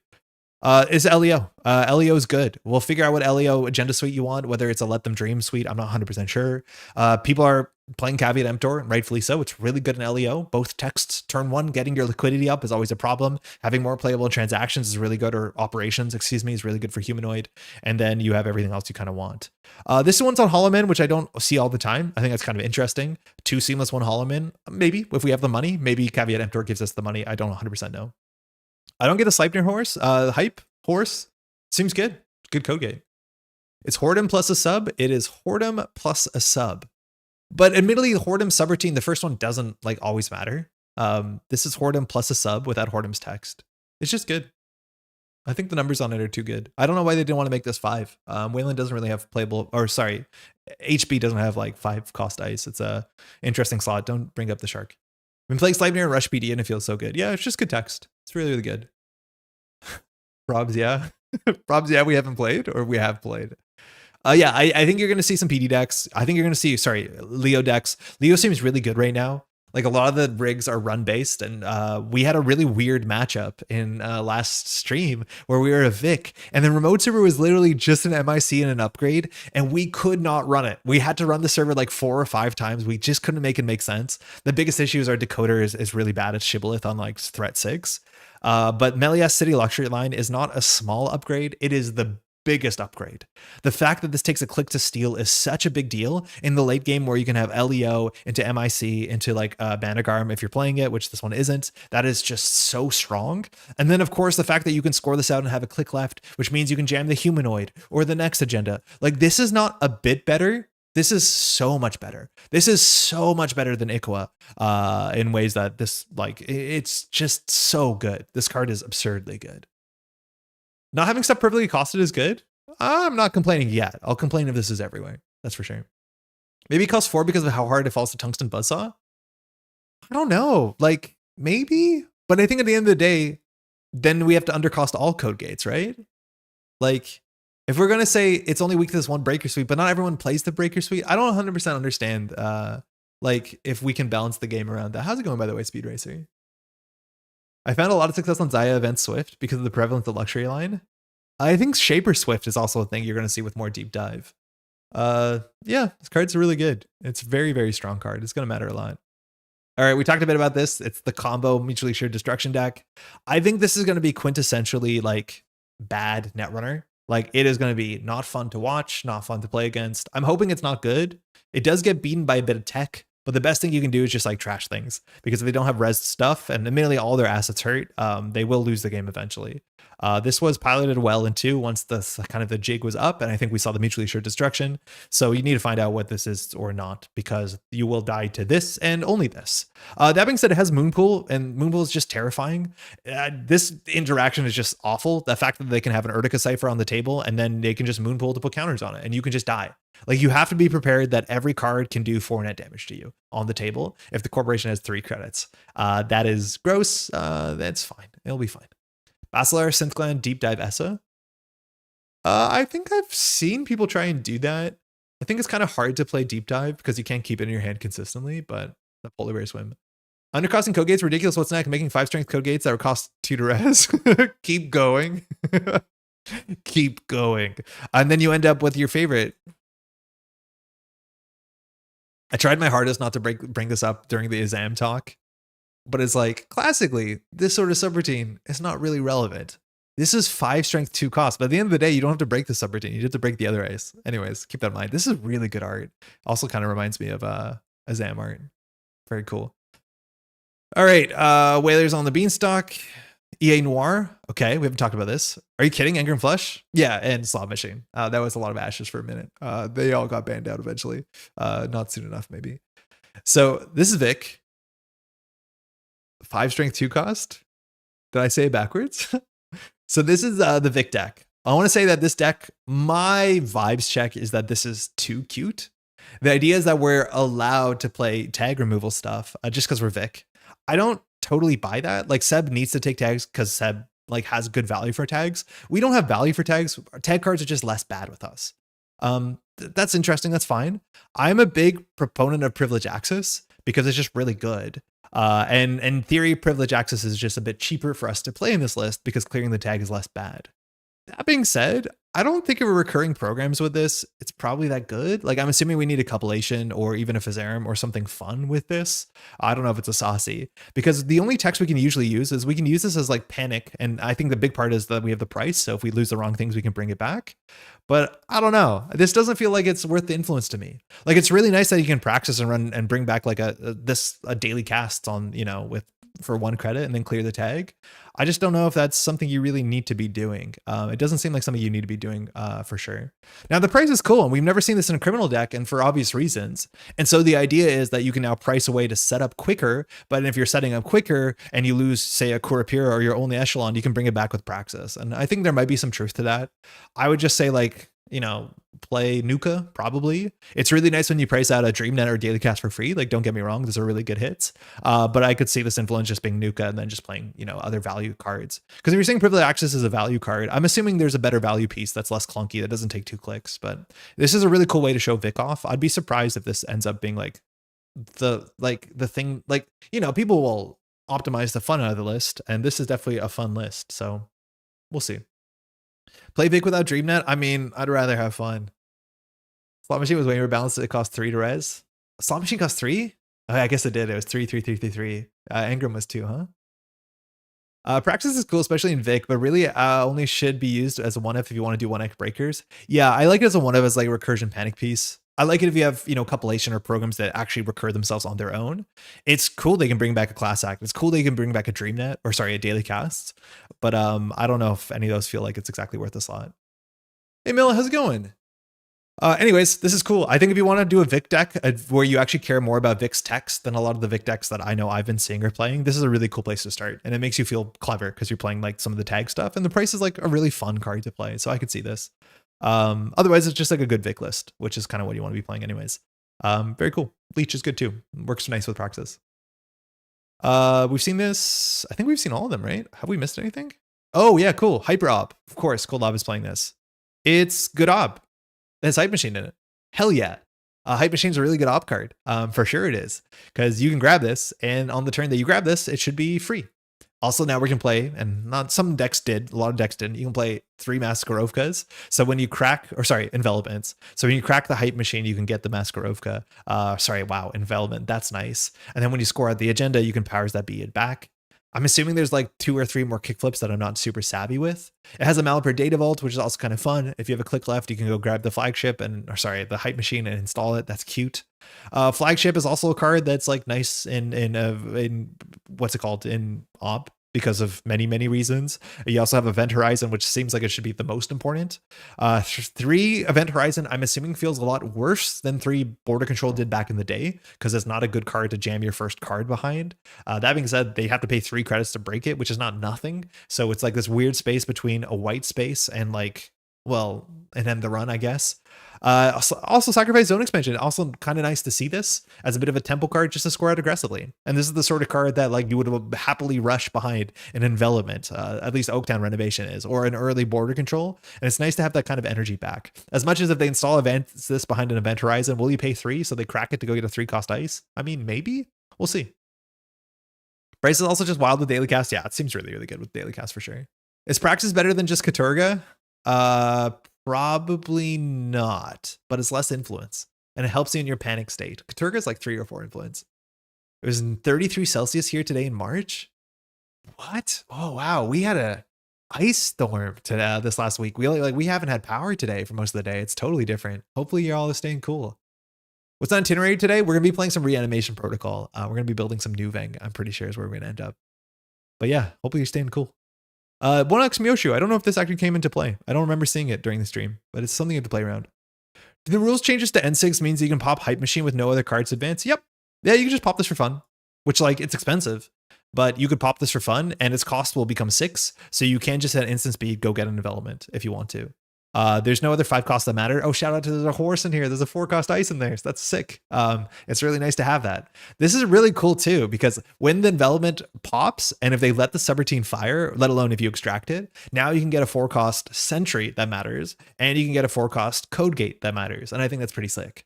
In theory, you could put a tree line in this deck to have a 4-cost barrier if you really wanted to. I'm assuming that's not necessary. But yeah, that's actually really nice to have important ice at each like level at each, different type of ice. That's kind of cool. 2 Takana is really fun. This card's one of the most fun cards.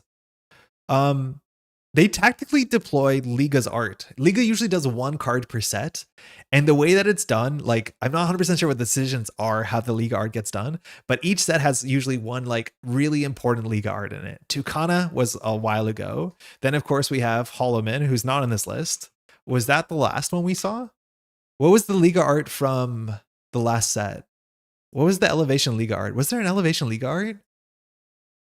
I find Lion's Mane to be a really, like, it's a good piece of art, but this card seems strange that it got Liga on, because Liga gets usually really weird and interesting cards. Yeah, sorry, from Elevation. What Elevation card was Liga's art on? Because this card doesn't have the Liga weight to it. Like, Liga does really big, weird cards. Like, Tyr is one of the biggest cards in the format. At least it was for a while. So that's kind of a Liga art. She's a mega busy. Yeah, I know she does a lot of Magic the Gathering right now, which I'm assuming that's a pretty busy racket. Sort by, was there none in Elevation? Maybe there wasn't. Liga's done so much great Netrunner art. Yeah, it's been a while since Hollowman. But like World Tree, really weird art. Tukana, like really weird, interesting card, great art. Tukana, really weird, interesting card, great art. Hollowman, really weird, interesting card, great art. Lion's Mane, good art, but it's also just like a bigger Karuna. It's interesting. It's a weird place to deploy her, as much as this art's actually really quite nice. Liga's so OG. Yeah, Liga's great. Liga's been around for a really, really long time in FFG days too. Done some fantastic art. Shout out to Pup, which is modeled after her pet. Do you know there are hands on Conduit? I didn't think until last week. Do you know there are hands on Conduit? I need to open the 600 DPI. Oh my God, Liga did the Enigma. I forgot about that. Hands on Conduit. Oh yeah, because that's meant to be the sort of like reading. I did know that, yeah. Because a lot of the stuff, like a lot of symbology on this with Diviner, I don't know the name, but these sort of like symbols are the sort of like, I don't want to say something wrong about it, but the sort of like spiritual reading from Diviner, those kind of symbols show up. Yeah, the hand readings, I'm familiar with those. I think Linesman Liga art is a psyop to get us to play more damage in techie decks. I mean, it's like a good pull. It's a good pull. You definitely want to consider it. All right, let's build something weird. So late, Lucy. How's it going? I mean, it's really late in your part of the world, if that's what you mean. But it's nice you can drop by. Let's build a deck. Let's do a corp deck. So the one card I want to play today, because I want to test it, because there's a lot of weird cards that like you need to kind of test on their own for the new set. It's Reanimation Protocol. I really like this art. This color is so good. This is Reanimation Protocol. 2 cost. It's technically a liability. It says install and res a piece of ice from archives, paying 10 credits less. So that's both res and install costs. If you res a piece of non-liability ice this way, take a bad publicity. So in short, if you res totally legal ice, you take a bad pub. But if you res bad pub ice, you don't take a bad pub. So no matter what, we're going to get one bad pub. This card seems neat. It is 2 cost. So in theory, if you res something that costs 8 or 10, you got a 6 credit saving. And also sometimes like that deeper install, you can save extra credits on that. That's nice. It also reses ice without any costs. If you res the bad piece, paying a total 10 less. Oh no, so you actually do have to pay additional costs. That doesn't actually matter for BOAC. It matters for Archer.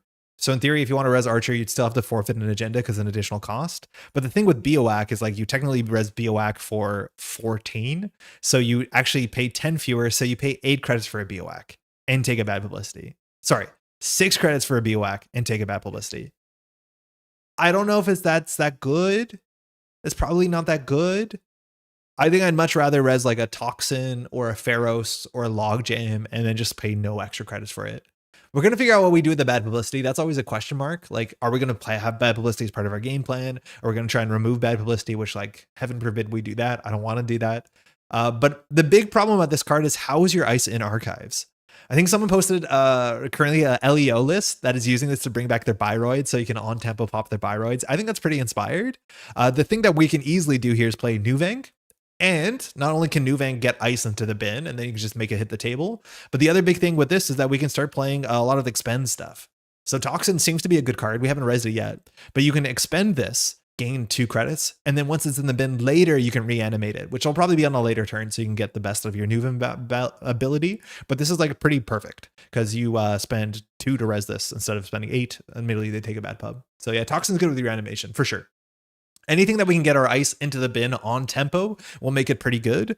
The other option you can get your ice in the bin is just overdrawing, which I don't know what corp deck is excited to overdraw their cards and is playing like big, thick ice. Because usually when we're playing something like Glacier Built to Last or whatever it is you're doing, Built to Last, you are trying to kind of meter your card draw and you want to put every ice on the table. You're not discarding your ice.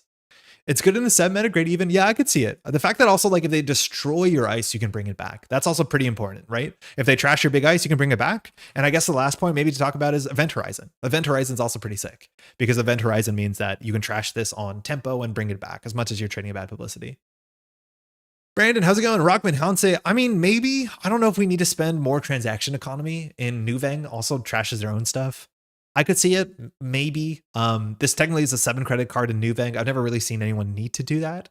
Maybe if you're playing, Myoshu and you want to get big money faster, I guess that's a way to do it. But like, this to me only makes sense if you're playing, I don't know, 3 reanimation protocols, which I guess we're going to try it. But yeah, that's definitely an option for sure. I don't know if it would be the first option. You can also res Piranhas or Valencio and pay a tag, but not take a bad publicity, though it's niche. Yeah, I was surprised to see that they all actually have different text, right? Like Trebuchet is an additional cost. Oh no, sorry, Trebuchet is not an additional cost. You're taking the bad publicity, but Valencio and I think Piranhas are an additional cost, right? Yeah, so this is a bit trickier to deal with. I wonder if Cohort Atea could work. Cohort Atea. So you throw out your ice. Actually, Cohort's worth shouting out. That's a neat way to do it. You can cohort your ice to reanimate it. I'd be surprised. I think Atea has other issues than just like getting big ice quickly, but maybe. I think that's kind of fun. We're definitely gonna be a necromancer today, that's for sure. Could overinstall ice to change what breakers are needed for server and then move the ice types around. Oh, that's kind of interesting, right? The thing is like you're gonna be trashing unresed ice, so you could overinstall on top of something and then reposition it. Generally, repositioning ice is not usually worth a card slot like that. It's hard to imagine what it would be, but yeah, you can always overinstall ice for sure. Trebuchet versus Compromat is very funny. It's a lot of bad publicity all at once. Yeah, notably also Compromat doesn't seem like it's showing up in the reg criminal decks, which is like, yeah, I mean, that kind of makes sense. I think this has to be in a specialized deck.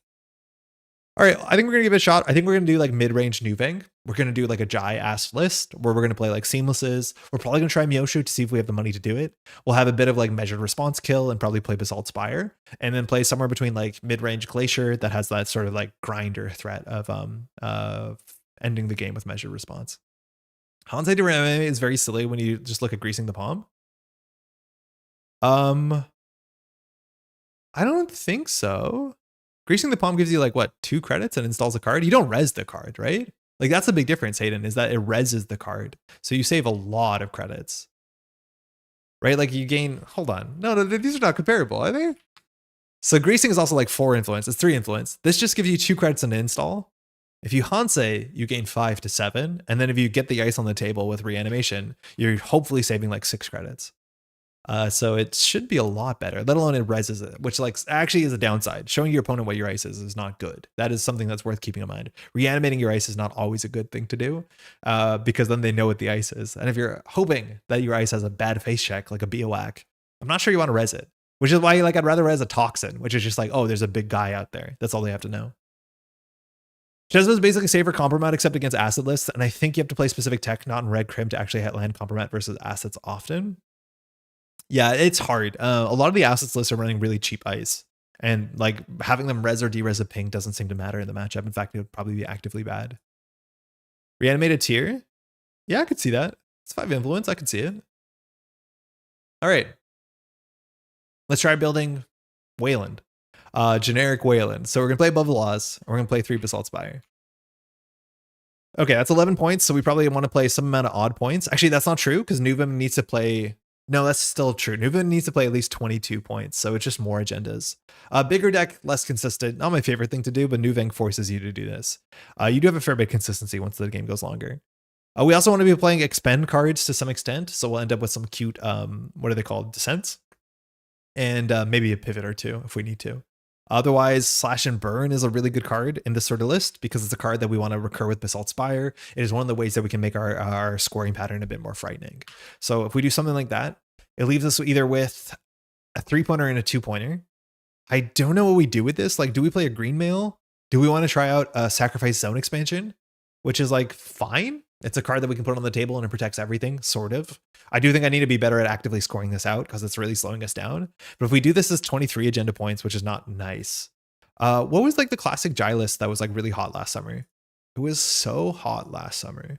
Search, cards used, Nuvem, seamless, search, measured regards.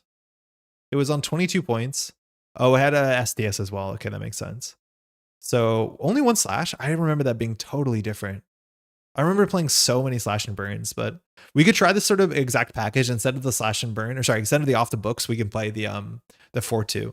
That being said, the off the books is actually a fair bit better because it works better with seamless launch. So that's probably wrong. I think we probably just play this like card for card because slash and burn is just like a really good card to recur. Yeah, I think we just play the same agenda suite. I don't think the agenda suite gets better with the new cards. Unless you're doing something different, but if we're playing like seamless launch, which I think we definitely are, it's such a good Basalt Spire trigger. Like gaining 2 advancements for +1 credit is just nonsense. And then with Basalt Spire, we can score out these what they call above the books, the book one, and then go really, really fast. The 4-2 works well with seamless. I mean, it works okay, but ideally we make this a 4-2, right? We also could play a single send the message, which might make sense because we should have some big cards, right? It only cares about the first advancement. Yeah, you can advance it first and then seamless it.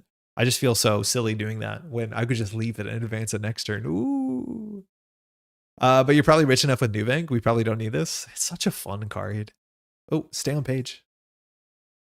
All right, let's say that's our agenda suite. Let's put the rest of the stuff in the stuff. So our influence, seamless launch, spin doctor. The last version was on a copy of nano management. Some people play big deal, but this gives us a bit more reach when we need to. Let's just put the reanimation protocols in here, and then like maybe we can play some weirder ice. I also do love playing some upgrades because upgrades are just kind of good because if you're playing Logjam, which we definitely are, you want to get this in the bin. I'm going to play 3 copies of this, which is a bit much, but that's mostly for testing process purposes. It's like, I don't assume we want 3 copies of this. Maybe we'll be wrong. I'd be happy to be wrong about that because the card seems really fun. All right, cards for a remote server. I do not think we've ever seen a Luana Kampush being rezzed, and I don't think we're going to have enough bad publicity in this deck to do this. We could play Vulture Fund and Reanimation Protocol, and that's still probably not consistent enough to play Luana over Anthill, at least in a 54 card deck. Well, I guess we could play 51, or 50, but we're not going to, I don't think. So I think we just play 3 Anthills because it's a good card to play on the remote server.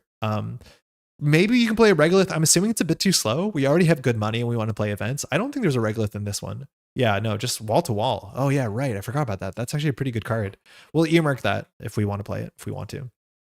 Okay, so we have to keep in mind Reanimation Protocol. So we have to play some bigger ice. We might spend some influence on it. I just want to check what the influence spend was here. It was on Nano Management, which we're not going to play. Predictive Mavirus. I like the Mavirus for sure, but I think we can spend some influence on some gross big ice. How much influence is like Lethe? Because I want to play a Lethe. I just don't also want to play a Lethe. So like, what's the biggest ice we can play here and feel good about? Yeah, we'll definitely play Toxin because of the expend for Nuvem. In fact, we might even play 3 Toxin. We're just hoping that we don't always have one in our opening hand because it's very expensive. So Seraph, it's not the worst thing. This is better than Cloud Eater when it comes to cheating it out on the table because its text is more active. This is not the worst subroutines. Like we don't actually care actively about any part of this text because we're not caring about tag punishment. Microweb goes hard with Hammer. Oh man, how much influence is Microweb? It's probably only like 1 or 2, right? That seems like a card they just want to let you play with. Yeah, I could definitely play a Microweb. That sounds really fun. And this text is actually kind of good when it comes to Nuvem because we have cards in the bin. So yeah, a Microweb makes a lot of sense. I like that. It's a good suggestion. The other one is Lethe. Is Lethe a lot of influence? 2 influence. We could try one. It's 9 cost. You may add a card from archives or install the card runners to the grip. I mean, I just want to play it because it's a new card. I don't think this is going to end up in the list. This is probably not how we want to spend 2 influence, but we're going to do that. And then we want to make sure we have enough big ice to res. So I think another thing we can do is Toxin. The cool thing about Toxin is that it can go grab a barrier or sentry. So we can go grab our consistently find our Microweb, which is good fun. Splash for Grubber so you can protocol it onto the remote without taking bad pub. I don't know if we need to. I think Weyland has good enough barriers here, right? That you don't really need to do that. Do you want to combo with Reallocate? I don't get this card. My guess is no. This is 2 influence, which is not nothing. We can de-res the ice that we cheat in, but then all we're doing is basically making this weird econ card that takes multiple steps, let alone having multi-card combos in Nuvem is like not super consistent. I don't get this card. I think this card makes sense if you have D-Res, Re-Res targets or your HB has D-Res, Re-Res synergy, but maybe this deck is over-indexing on big ice, only 3 reanimates in the deck. We can play a pivot, but most importantly, we're still just going to play a lot of money, right? Like we're going to play government and vulture fund and stuff like that. There's actually a chance because they want to run archives that we can play that awful NBN upgrade. And by awful, I mean, I just don't like it exists, but we could probably play this as well and just clear some of our bad pub. We have D-Res, Re-Res targets are called Logjam. I mean, I don't know if that's good enough. Let's fill in the rest of the ice and we'll keep it in faction because we spent all our influence somehow. All right, cards that we'll play. We've started by influence. We'll just do my name. After is really good, especially with bad publicity. Aketa's not bad. Anvil's fine. Ballista's fine. Valenchow, I don't know if we want to go hard into Valenchow. We have big money, so I guess we could try it. Valenchow is definitely not bad. I don't know if this is a Roughneck Repair Squad deck. It was suggested to play Bioac. I actually don't know if Reanimation Protocol is that good with Bioac. Eska for the Nuvem synergy. I mean, that's why we're playing increased op rate for the Nuvem synergy. So like, this is not that good with Reanimation Protocol because we functionally have to res this for 6 credits for Reanimation. That doesn't seem that good. I'd rather have a surprise res for 14. Will we play 3 lines if we want to play big long jams? I think so, yeah. I think we'll get to that. We'll get down to there eventually. A Descent just seems like an okay card. It gives us a bit more consistency because we only have 3 spin doctors. We'll try it. It seems like we might have too much ice already. Event Horizon is probably a 3 of. I'm assuming it's also another reanimate target. I don't know how much ice we should have in the deck. Flywheel, I'm struggling to find slots. And I don't think this deck wants reanimate, or sorry, Flywheel in it, but this card's just good. I just can't find slots for it. We'll play a single hammer at least because we have a Michael Webb. So that's good. We'll play Log Jams for sure. This card's really quite good because we get cards in the bin. Maskaroka is the best. Palisade, Pharos, Rhyme, Sandstone, Stavka, Shailendra, Tithe, Toxin, Trebuchet, Tree Line is probably worth playing. And that puts us to probably, maybe not too many ice. This is what? No, that's actually 20 ice. That's way too much. Jai was playing 9 + 5 + 4, 18 ice, so we can cut a couple. Winchester's a bit harder to play with that bad pub. This was in a meta where 3-hammered made a fair bit more sense, so I could see that. The code gates are soft, but the barriers are good. Look at the 9 barriers. That's a pretty nice stack. So I think we just cut code gates here. So do we actually play Descents? I guess we have to, right? So Toxin Microweb is actually pretty chunky. Mascarovka is the best people in 2024 and 2024, 2025 in pain. I mean, they're so happy to use their alt-arts now. It's probably we cut the Lethe. I don't think this actually does anything to our list. This is technically the biggest sentry that we have. But I honestly think, is the Lethe better than Hammer on face check? If they can't break this, it's not that good. This is technically Nuvem text, right? Technically Nuvem text. That's kind of funny. But this text might not actually matter. I don't know if this is worth it. It's probably not. We probably should cut 2 ice. If you have any suggestions, let's just build out the operations. So we're going to put as much money in this as we can. So hedge funds, government subsidies, I'm assuming. We probably play all the mads. So we have a win con, and then we're already out of deck slots. We don't even have a Myosho or a pivot in this. So this seems kind of scuffed. We probably want to play vulture funds because that's a 9 credit econ card and we're already over. How much money was in this list? Oh, KPI is definitely worth playing. That card is so good. And Petty Cash, of course, is worth playing. Oh my God, slots are compressed. I guess Petty Cash is so good that we don't have to play Gov Sub. And then we have Upgrade Malapert Mavirus. I could see that being good. We're playing Mad? No, we have no tag punishment. We're just going to play like regular Glacier Rush. I don't like Mad that much. What are we doing with Mad? We'd have to build around it. But in theory, you can like late game play Mad combo. All right, yeah, of course. Petty Cash makes a lot of sense. KPI is actually like kind of one of the best cards. Hey, Alexandra, how's it going? Just dropping to say hi. Hey, thank you. Thanks so much. Hopefully your evening, maybe it's an evening, has been going well. Man, oh, wait, why is this in the deck? I did add it to the deck. Why did I add it to the deck? I was trying to add something else. I was trying to add measured response, and I add mutually. The set has been great fun. I agree. So far, it's been a really, really great time. Yeah, I meant measured, exactly. That's why I added the mat in there. That's why you're asking, Brandon. I'm like, I was pretty confused with the take. Yeah, that's on me. All right, we only have way too many cards. So is Logjam good right now? I think it is. I felt okay with 3 Logjams. Mask, Tree Line, okay, Afshar, Descent, Microweb, Toxin. I feel like we have too many of these. Microweb is so fun. I think Toxin's a better Nuvem card though. So I think we cut the Lethe. We probably can play a second Hammer, but I think we have enough ice here. 3 Event Horizon seems like a lot, but we're not a super consistent deck. So we're at 16, 17, 18. We're still at 20 ice. How did that happen? Because we added a Logjam? Shroom 1 Afshar to 1x. It probably is the case. I think Afshar is just still a really good ice right now with the bad pub changes. What are we firing from Microweb? We are firing Hammer subroutine. We are firing Codegate and the Run. Lose 2 credits. Yeah, you're right. Event Horizon is pretty bad with Microweb. So we'd have to run like scarier sentries, like something like 2 or 3. Shout out to you and all the streamers, the whole community for bringing the great stuff. You're all been wonderful. Thank you. That's very kind. It's been a really exciting time for sure. This is such a good dream though, Solomir. What are you doing? Why are you shutting down the dream? This sounds so fun. We have to cut 5 cards though. Why are we adding more ice? You slot in a Boomy? Oh, Trebuchet is good. Trebuchet is scary. Trebuchet is actually really expensive at 7. Boomy is not bad. It's a bit of anti-glacier tech for sure. I don't think we need to slot that card though. Like we could just like play Ballista and feel how bad that feels, right? Like we could just play Ballista. Boomy has good text though. Is Ballista better or worse? It's a weird card. I have never played it since System Gateway. If somebody puts a botchless on it and System Gateway land and you're so upset with yourself. On Cell 1, not a bad card. It's just influence. People will get caught out by this for sure. But now our influence is Chuck. Stavka, yeah, it's probably just Stavka, let's be honest. Stavka is just okay. It allows us to trash our ice, which means we can bring it back with reanimation. Like maybe that's an angle.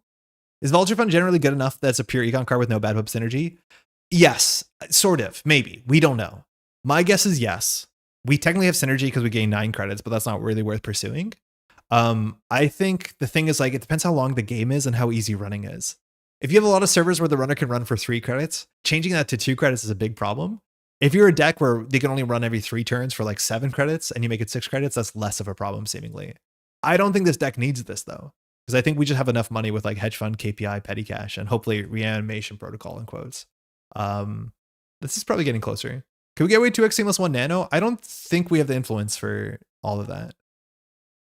This card is probably not worth playing. We only have 3 bad publicity cards. So we can cut this. We can just play like Volume of Iris. We have 1 influence we can spend. So maybe it is like a boomy. 1 bad pub can be game losing, probably not. Yeah, it usually isn't. I mean, I'm assuming like once they start running, the ice will be expensive. Radish, how's it going? So like maybe it doesn't catch up to us, but testing will tell. I do not like the block of all this 3 ofs. This seems so inelegant, but I do think that's maybe the way it should be. I think we just have too much ice. 9, 16, 15. We have 21 ice somehow. Is it heresy to cut an event horizon? Oh man, I don't want to only have big ice. Descent seems super, super necessary for a deck like this. Fly Swatter is also good, but like we have way too many big code gates. So I want to play more Toxin than I want to do Michael Web. So I think we cut the Michael Web. Cutting the Michael Web means we can cut the Boomy. So let's talk about this. How many targets did we have for Reanimation Protocol? I think our only really good target here is Logjam, Lull, and like 2 Toxin. There's also a chance we can play fewer Event Horizons because we're going to grab them consistently with Toxin. Let's convince ourselves of that. Because every time we expend a Toxin, we can go get an Event Horizon. Right? Because this grabs a Barrier and a Sentry, so we can just grab, you know, Logjam, Event Horizon, and go. Like that's it builds a remote in 1 card. I could see that being good. We have 5 influence? What are we putting back in for 5 influence? Like, I'm assuming we want to put ice that we res with Reanimation Protocol. That's kind of the point, right? I want to play Reanimation deck, refuse to play cards that work with Reanimation. I mean, hey, we made space for it. 9 barriers is a lot of barriers. Yes, but they're good. These are very good. And for what it's worth, you generally don't play tree line. You gain a credit and put 3 counters on your Logjam. Why not reanimate Biowack? Stwide, how's it going? I'm not convinced it's good. When you reanimate a Biowack, you have to actually still pay 6 credits for it and take a bad publicity. Is that even good? Each time you expend a Toxin, you also get a Logjam. I think 2 of each of them is good. I think Logjam is just that good though, but I could be wrong about it. You want tier? This is the issue. It's like pre-resing the tier just shows them we have a tier. Let them dream. I could see it worth being tested, but our deck really wants to score these. Yeah. Well, I don't know, Impish, I don't know if you need an equal amount, but the idea is like the Logjams are so good. You have to remember we're a 54 card deck, so we're a bit inconsistent. So like you'll take 3 of your most important cards. 4 credits for a Service 6 Sentry with 3 subroutines of solid. It's 6 credits. I guess we get 2 back. Yeah, okay, fine. We'll try it. We also can grab it with Toxin and discard it, which is really funny. Wait, we still have 5 influence. We still have 5 influence. Am I playing a tier? I don't think I am. Cloud Eater? Cloud Eater is a pretty bad target with Reanimation Protocol because the text doesn't fire, right? Hey, Cephalobot, reallocate the line to the money in your credit pool. I don't think that's consistent in Nuvem. I don't think I want to do that. It was nice to see you shout it out on the upcoming thing. What's it called? At a big deal. Unfortunately, I just don't like this card. I don't like this card. I don't like a card that just says, "Oh, I win the game. Sorry, I had money." I don't know. It's just like I don't feel good winning the game by playing a big deal. But if I can big deal and off the books, I get a lot of counters. Kind of interesting. Scrap the Lizard and put the tier in. I mean, people want tier. Seraph, we looked at Seraph. It's not the worst. It's just like we don't care about these subroutines. Like 2 net damage, 3 credits, lose a tag. We just like don't care about this text. You won the game, big deal. I mean, I don't like it. I don't feel good about it. Hold on, how about Jupestad? You want 1 Jupestad in this list? 1? You can win the game now by having Mioshu. Exactly. That's a bit more elegant, right? It's a bit more elegant. Why am I not excited about Big Ice at this point? I mean, I think we have to play something silly. Like, I think we do play the Michael Web. Oh, yeah, we could play the Nuance Cell. I mean, that's kind of fun. Diogenes, how's it going? Yeah, we could play Nuance Cell. Nuance Cell really does want a Michael Web, though. I so far scored Saxon and Emotion twice in each game. It felt awesome. Yeah, I could see that.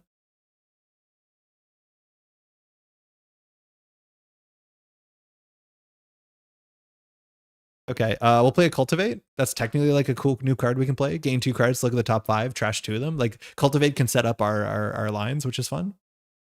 And I guess we have to cut a card. We're at 5, 10, 19 ice, so I think we cut an ice. I think we'll cut a hammer. All right, let's try this. Necro. What's the name of the card? I never know the name of the new character from Slay the Spire. I just call it Osti and Friends. I don't know the Necro Binder, I think. Heart. Osti. Good old Osti. I'm so scared of Reg Loop in this new meta. Where did my less than 3 go? Are you not allowed to have love on JNet, on NetrunnerDB? Is NetrunnerDB no love zone?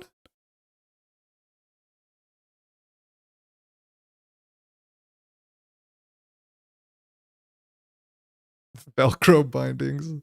No, JNet, NetrunnerDB. Let's go. We'll get it up on JNet. JNet knows. JNet knows. No love, deep net runner. Necro binder heart. Osti. So Osti in like Quebecois French is a bit of a curse, which is good fun. We are Nuvem 54. HDL sanitizer. It looks like it. Special characters not allowed. Give me line break. Use the emoji. I do not know how to do that at speed. Unfortunately. Backslash an escape character. Yeah, I was thinking like maybe we have to put an escape character in there just to like to trick it. Is this impish? I'm assuming this is impish. All right, Vic. Cool. Hey, look at our hand. Not bad. Hammer into Vic might be fine. We don't care about the tag subroutine. We can leave R&D open, I think. Thanks, you too. That's a good hand, right? That's exactly what we want. Windows queued period opens emoji menu. I don't think I'm on the right Windows for that. No, I'm not on the right Windows for that. It doesn't work. I open it all the time on my work Mac. Okay, got a bit scarier. So see, like, check this out. We can play Hedge Fund, and if it rips the worst ice, we can just get it on HQ. It's a tree line. I mean, I guess we're gonna rip that, but for different reasons. So we can go down to 3 cards, which is not great. Andre's still an XP. I'm on 98. Shut up. 97. Did they make a 98? It's been a minute. I think they made 95, 97, 98, 2000. ME. I had all of those. 2001 might have been a thing. I think we just do this on our remotes. Like this on the Event Horizon on the remote server is good. I don't think we need to ice up R&D. This is not great on R&D as much as you want to stop the DreamNet. Did Impish mull? Impish kept, so it might be DreamNet turn 1. This eats a DreamNet, right? Yeah, it does. We could have drawn first. I think we draw first.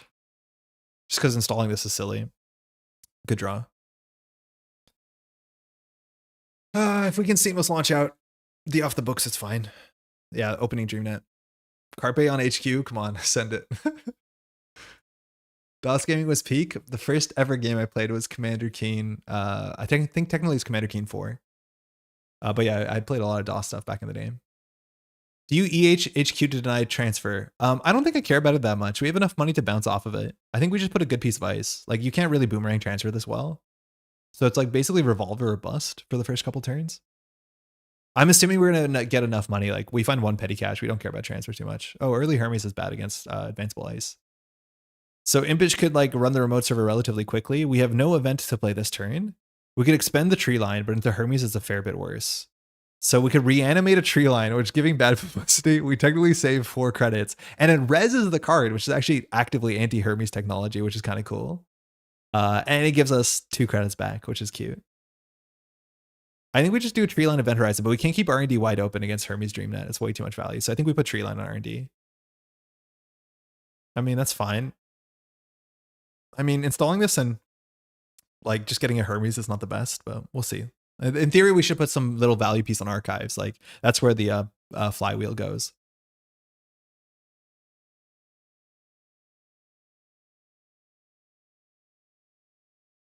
The Vic card draw is so good here. Yep. This is going to be kind of ugly for our friend here. Now we're going to be bankrupt, but you can't break all of these, which means you have to choose which part of this you're going to lose. We're throwing the DreamNet, the Hermes. Technically, the Dakota Fractor Killer is not doing anything. Fire all. Okay, wow. So they're firing all. So we can trash the Hermes and then trash the DreamNet ourselves. This doesn't deny the DreamNet. Hammer's blank? No, it's not that bad. It either gives a tag so we can trash the DreamNet or it trashes the stuff. I'm surprised that this didn't get broken. Yeah, I think you definitely break this.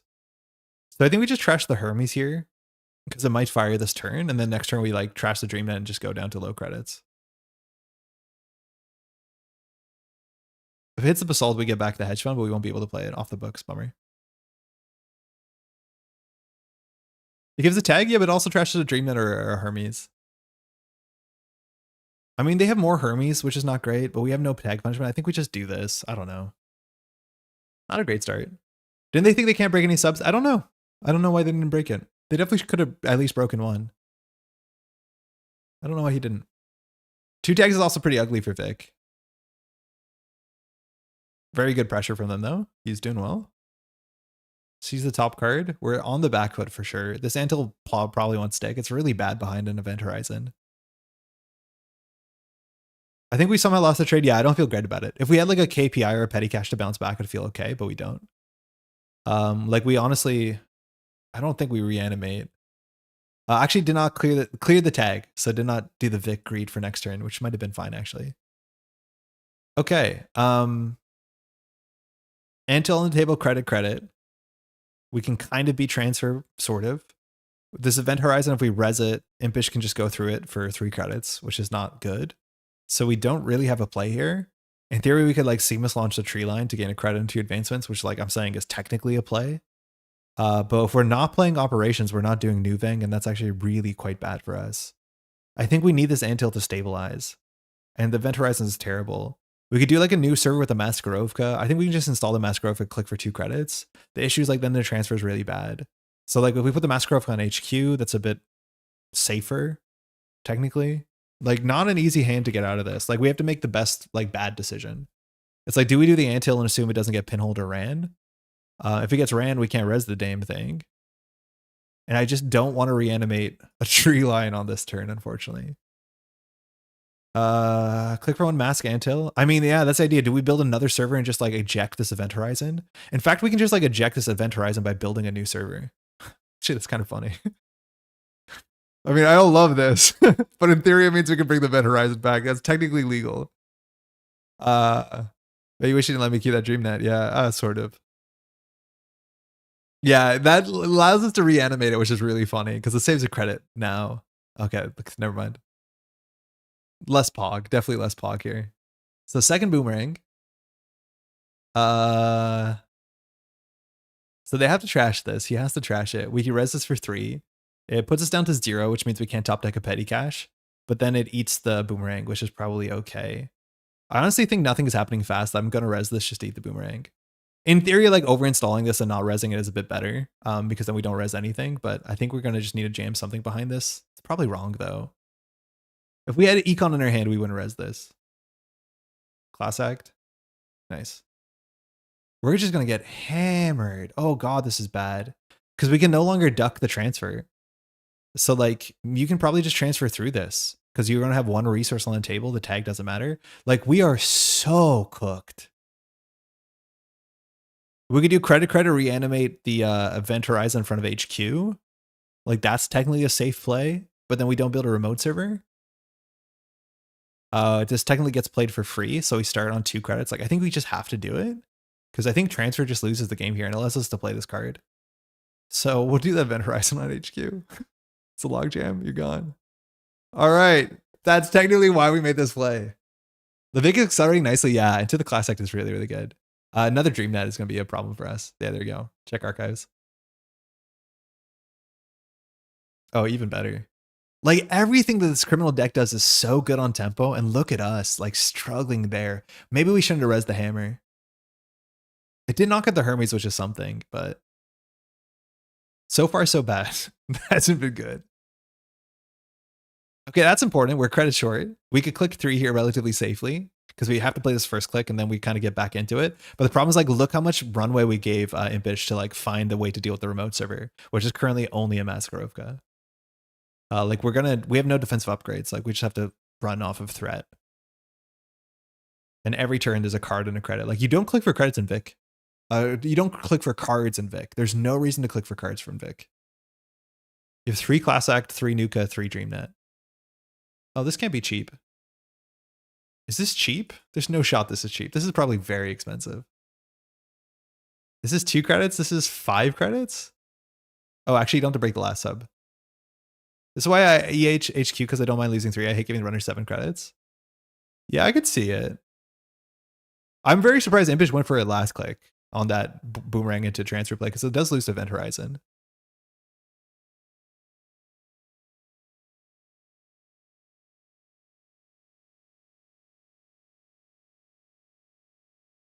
Okay, so this is the question. They're not breaking the tag subroutine. If they don't break a tag subroutine, we get the tag. They give him the tag, and in theory, he can clear the tag by just paying a credit. But you can just clear the tag anyways, right?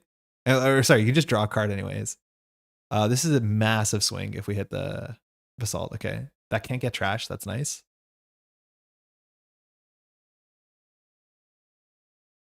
But we did give a bad pub out relatively early, which is not great. So we know the measure's there. So as soon as you steal an agenda, you have to be ready for this world. Especially if it's basalt.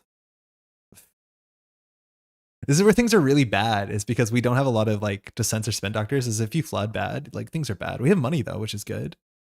We know that there's at least 1 boomerang back in the deck. So pushing the off the books is like kind of risky. Let's see if this baits out a run, let alone having the upgrade. It might be worth something. If this baits out a boomerang, I think we're happy. You can't tell whether forcing them to boomerang and shuffle like makes their deck worse or better, depending on what they're bottoming with Class Act. There's like 1 dead DreamNet, sort of a dread Class Act, but not really. Okay, so I'm glad that we baited this out. We technically could do 1 net damage. I don't think it's worth it. We have to watch out. The Masquerovka will eventually beat our log jams, but this is now 3 credits instead of 4, which is a big difference with the bad pub. If you don't break all of it, they don't get the counter though. He definitely wants the counter. Yeah, there. We can res this for 3 to do a single net damage. Sometimes that's worth it, but we've seen 2 breakers already. So we're going to need an Event Horizon's not good enough. We just trash the Toxin. Like Toxin remote server might be fine. We can't really have the money to cash this check. I think we lost on like turn 2. Deciding whether or not to trash this. Technically trashing this is not great for like logjam reasons, but I don't think it's super impactful. He knows if he has viruses. Keeping this on the table is like, doesn't actually really matter that much. All right, we'll petty cash. It's a Masquerovka. I think we can trash that. I guess we start with a KPI. So we'll draw a card. Shuffle.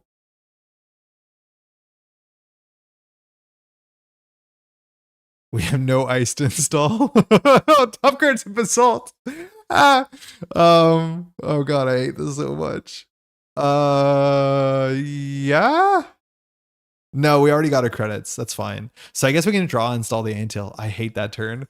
We did the shuffle back and then just drew the same card. Don't worry about it. Don't worry about it. It's fine.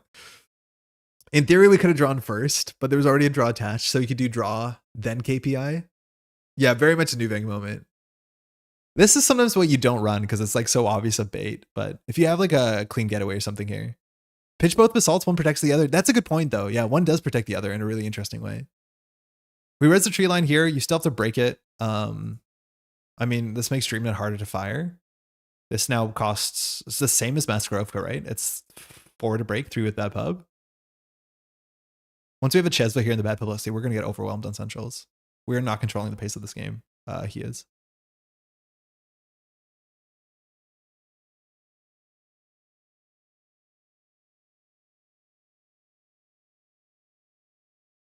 Okay. The next Masquerovka break and like having bad pub on curb here makes the 3-for-1 special way cheaper.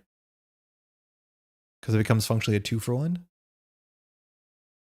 I guess depending on the ice, but it's more like a 2-for-1.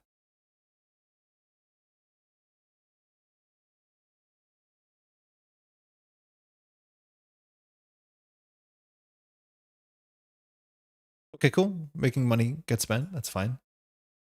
Career Peer is charged now, which sucks. And we lost 1 big Toxin. We don't have a lot of big ice at this point. All right. Nothing to do here. In theory, if this is an agenda, Impish had a chance of losing. Because if we feed an agenda here, we might actually have been able to do double measured.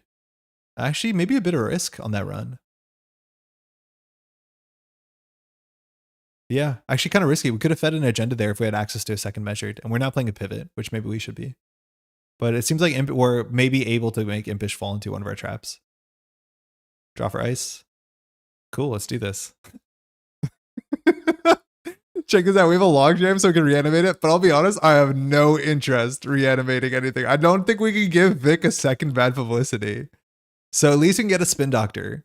So the top cards are already logjam, above the lot reanimation. We're gonna be able to trash one of these.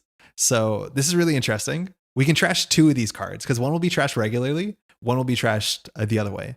So we want to trash the petty cache regularly. I think the logjam we're okay drawing to some extent. So we'll trash the petty cache. We want the spin doctor for the remote server. The reanimation protocol is okay. I think a second bad publicity of the group here is such a problem. So I don't think we trash that. I think we just bin this. The spin doctor can draw 2 in cycles. So I think we add the spin doctor to HQ.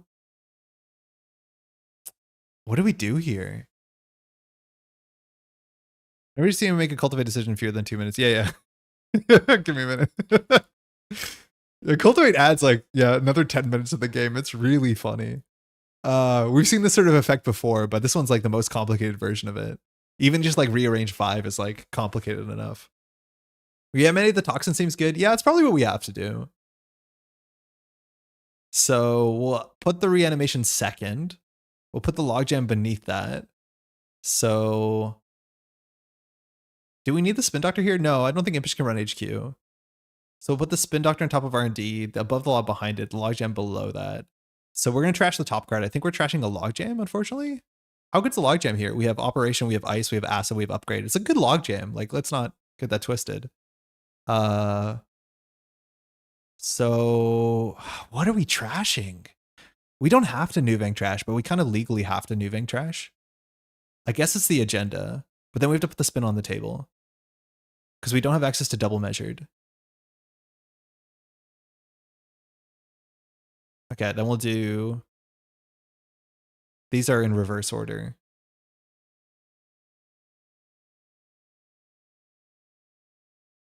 Okay, trash it. Sick. We install this in server 2. If Impish runs archives, we could technically give the above the law and then have a chance of drawing the next measured. It's unlikely.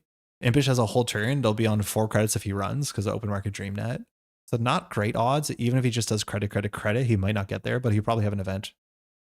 Welcome back, back row, bathroom break. Make a sandwich. Duckland, how's it going? Yeah, we don't have time to do the push though. I think we will push behind Toxin. It just will be in a turn. So I think we just do this and then we throw out an extra basalt.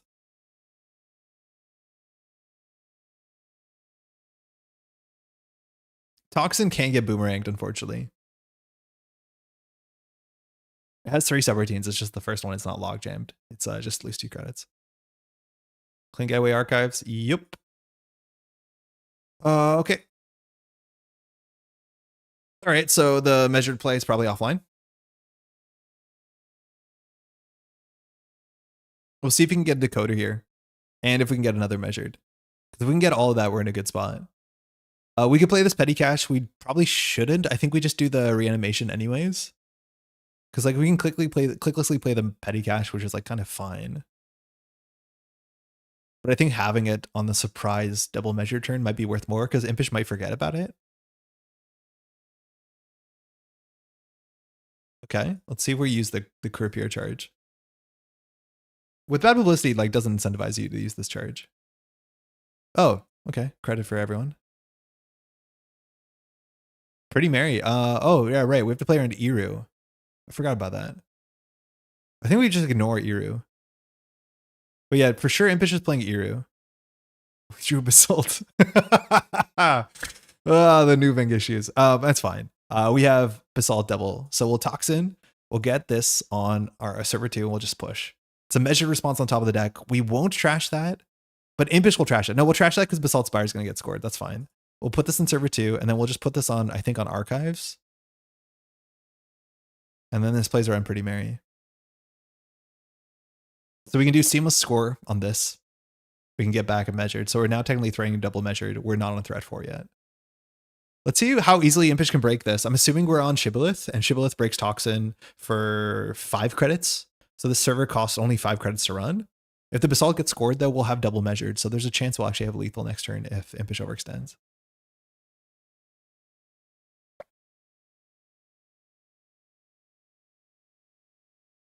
Ice placement here is really strange. I don't even know if we can afford to res the logjam when it gets bypassed or Kurapira.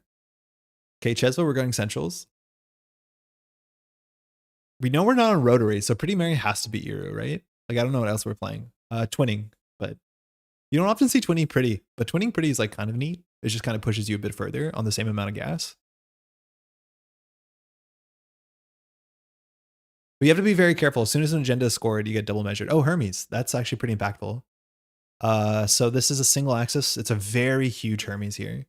And luckily Hermes only opens up our archives. If this is a Hermes, we just like throw the game into the toilet. Oh my God. Hermes is so annoying. Okay, we're now like breaking super cheaply. DreamNet, gonna discard. Looks like no steal. Okay. Oh, fuck. We do win the game. No, because the second measured's in the bin. It's not a Basalt, and a Basalt can't fire. God damn it. All right, that's cool. There weren't a lot of agendas in the deck. Are there? 1, 2, 3. Actually, we haven't scored any. Yeah, why wouldn't there be? Yeah, double measured wins here. I don't think we do tempo measured. Third measure top deck time. It would be so nice. We could petty cash and see it. Okay, petty cash for a petty cash. We just trash that. In theory, we could click to draw. It's just a 1 in 23, which I don't think we count on that. We could like tempo measured here if we wanted to. I don't think it's great. Yeah, we definitely petty cash to see it. We don't. We could draw once here. We might as well. I mean, that's fine. So we'll just put this on server 2 and then just like hedge fund. I don't care. 3 animation on top. Great. It's good to know. No, you're good. You're good. You're chilling. So now the issue is like every other agenda Impish wins the game on. So measured only counts if we, well, it's only a successful run, right? You don't have to steal or trash. This is not Oppo. Imagine if he rips a tailgate here. Yeah, it's pretty bad. We'll eventorize on it though, if that happens. We know this is safe. The opponent knows it's safe. Mind games. But now we're breaking this for fully bad publicity, just charging the Kurapira. I think the reanimation protocols were actively not good. I think it was the best thing we did for the runner is put an event horizon on HQ and a toxin on server 2. Show what the ice res is and give bad publicity. That was so bad for us.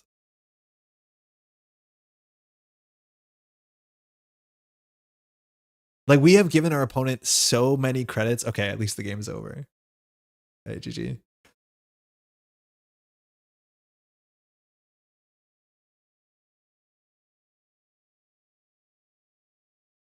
Running back did not seem promising. There was a couple turns that we had it. Impish was a bit aggressive on the remote server, but finding double measured is a bit tricky in a 54 card deck. This only costs 5 to break. Oh yeah, because we're on Unity. We're not on the other one. If this was Shibboleth, you have to do 1, 2, 3, 4, 5, 6, 7. That's a bit more expensive. BP being super lethal, it's pretty lethal. I don't know if the game wants you to clear it or not. Yeah, man, we lost to that Hermes trigger. That Hermes trigger was the whole game there. If that Hermes trigger doesn't go through, we can actually threaten double measured. That was such an important Hermes trigger. Thanks for the game. Yeah, I only had one. The top deck last turn was a measured, and I trashed it, assuming I'd score the Basalt, but the Hermes just did the thing, and I sealed it. Yeah, we definitely lost to Hermes there. Triple R even if the Hermes don't. Sorry. Plus Hermes. Yeah, so there's another MR in there, but like, yeah, we're not gonna find it soon that we lose. The deck there on that rip only had 4 agendas and 24, so it's a 5 agendas. 1, 2, 3, 4, 5. Yeah, so that's kind of actually what you expect. Which is that this is a girl's deck. Yeah, I'm assuming that there's Eero in this. Like, if you see the Pretty Mary, this Pretty Mary didn't do anything, but I'm assuming there was an Eero there. I was hoping that R&D has to hold, and I think we have to take risks there. We can't ice this down. That bad pub was terrible for me. That was really, really bad. Last click boomerang into transfer. I don't know what punishes you there. Like you trade for an event horizon, which I think that's an okay trade for the for the runner because then you have an open HQ. But yeah, we lost to the bad pub. This reanimation was definitely not it. NBN played scapegoat on me after they played a bunch of BP. I mean, but then how do I win? Yeah, this you have to play like an antil, right? Like if you put it in the remote server, then how do you win the game? So I think you just treat it like an antil and you just get card drawing credits while you have bad publicity. I don't know if we can swing enough into the bad publicity and play reg cap in this deck. Maybe you can. Yeah. Not sure. Gonna run back. Thanks for the game. How much influence is scapegoat? I just don't like bad publicity removal. It's like a hill that I stand on. And it seems like NSG wants us to remove bad publicity. And I just don't like that idea, especially because it was attached to things like, I do think the NBN card that we cut out of our deck, which would have been in the slot where we did hit archives on the Mavirus. Yeah, bad pub, you definitely really need to go fast. Otherwise you get overwhelmed. And that's where like Vulture Fund is really good. Like a 9 credit play allows you to play fast. I just don't know if that's this. Like this deck is way more mid-range than that. I think we'll take another shot at it, but I do think the reanimation protocol, like it like doesn't make too much sense. Because for this to set up, it's a bit conditional. We can maybe race with this. Like if we just Nuvem a good ice, race and go. Rough Dick did everything wrong. So much wrong. Hey, Weddy, how's it going? Are you playing this weekend? Yeah, reanimation protocol feels like you just need to trash something on tempo and just rush behind it. The issue is you're rushing with a resed ice. And the ice that we have to rush behind, like what's actually that good for the remote server? Like Ansel's not a great rush card. I don't know why this is in the deck. I guess we had 4 influence. Toxin's a pretty good rush card. I'll be there with Ned Jank. Net 9 credit evaporates so quickly on reanimation, BOX, and toxins. Yeah, it's still expensive. Like pulling in a BOX is still very pricey with the reanimation. Like I'd rather just rush out the 3-1 that reses the BOX for free. Hey, Sandarin, how's it going? Import nanos, ice centrals play measured. Yeah, but then you're basically like playing this. I would say unchanged. If you're saying that we want to use this to ice centrals, I really do not like the play pattern of just ice centrals and fast events everything out. I think that's just the worst Netrunner. I use reanimation protocol because that's an operation that gives bad pub in case the runner wants to try and deny me my reg cap scores. Yeah, I could see that if you want to play reg cap. I was going to, by the way, pick one. Let's give another shot at this. Just been getting prepped for NSG booth. I'm running at a convention for the next 3 days. What convention? That's sick. Are you teaching or are you like, is it business or entertainment? I think it's Gamma right now, right? But that can't be that. Are you at Gamma?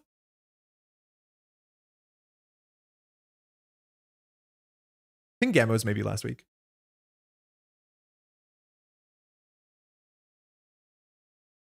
TCTC, Vancouver's board game convention. Oh, super cool. Hey, Gyro. Combo selling stuff and running learn to plays. Very cool. I tried reanimation protocol Unleash Glacier Synapse for a bit and it felt pretty good. Ochen, how's it going? What are you reanimating in Synapse? I also haven't played Unleash yet. I think we have to at some point sooner than later. Okay, Gyro plays the Arsana that cheats around ice, which is definitely going to be triple burner, and I'm going to tilt. We'll just get that out of the way. I always tilt against Gyro. Gyro does not like that ice has text, so it's going to get us. I was expecting to run into a logjam, by the way, which was like farming up my career counters. Yeah, I had a logjam in archives. I can't res one. It's not bad on 5 strength, but with like 2 bad publicity and like the counters you have, it's not really worth that much. Okay, so we get burned on HQ. I don't think we care that much, so I think we are allowed to do petty cash, Maskarovka, Anthill. It's a descent, more like descended into the bin. I forgot we do that game all the time. We can res a toxin for 8. You can't technically slap vandal through it. You can't botulus through it. So that's like probably a remote play, but I think I'll go cheap and lean for now. Ideally, we'll try and expend the toxin and reanimate and just go rush. Trebuchet, Lethe, Seraph, Grubber on remote. Neat. Okay, what breaks this? Like propeller from hand? Slap vandal from hand? I think Arsana might struggle a bit against Event Horizon, but it's almost entirely dependent on whether we have Hush or not. Yeah, there's the botulus, so the toxin would have been a bit better. Oh, sorry, game 2. Yeah, Gyro does not like breaking ice. Okay, we see Muse from hand. So Fizarium is going to be the Toxin. So, he's already tilting. I want to see a really big logjam off of a Real. Okay, neither. I don't know if it's worth anything. I can't tell. It's so slow. Yeah, there's the burner, and we're going to lose everything. I told you this would happen, and we still do this. All right. Did we throw the game on turn 1? Maybe. Gyro plays 3 burner. So, like, this will happen. We really wanted to play the Toxin. It's gone. So we have a reanimation protocol with a descent in the bin. Luckily, this will hit a big ice. No, it's another reanimation protocol. I mean, we're going to get rid of that. And now this ice is totally cooked. Like, I genuinely want to concede. That stays there.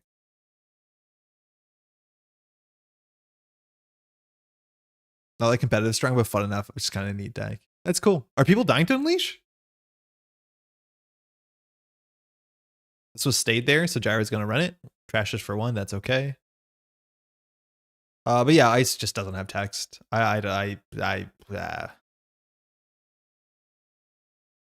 be okay. Imagine I don't know what we reanimate. Logjam is probably our best target. Because I think Arsana can't deal with a logjam super easily. Unless you hush shit. No, that's still fine. Let's just see what we have. It's an Afshar. No, anything that ends the run is probably fine. It's slow, but it's fine. Anything unleashed so far I've seen has been Cheese, Des to Gourmand Cup. Sorry, Daria? Yeah, technically Gyro could die to measured, but it means like we have to keep a measured in hand, which seems like a pretty tall task. I think we actually trashed this Masquerade because Gyro's on burner, or not burner, on spree.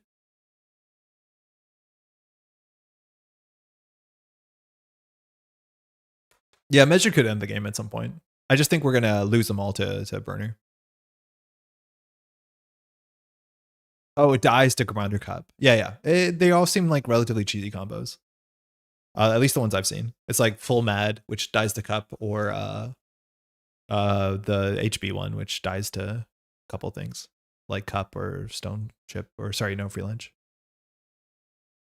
I think every time I watch you play Nuvem, it got so tilted. It's weird. It's like somewhere in the middle, Milla. Like sometimes for a while it was really bad, and then it actually became one of the decks we played the most of last year. I think the stat said. So it's somewhere in the middle. So Gyro wasted a run here to trash him off the books. Okay. We have nothing to do.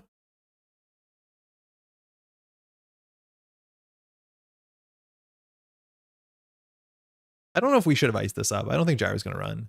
Maybe Gyro grabs a conduit. Do we just lose to deep dive? Like, this is really bad Netrunner on my part. Like, this is our board state on turn 4.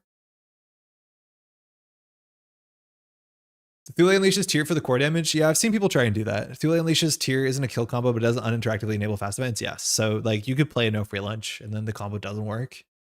But yeah, there's a big incentive to distribute tracing into unleash just to put them on 2 core damage. At least you have money. Yeah, at least. And the issue too is like Arson is not going to be spending money. And if Arson's not spending money, the measure is going to be harder to play. I don't think Gyro knows we have a seamless here, which makes this pressure less real.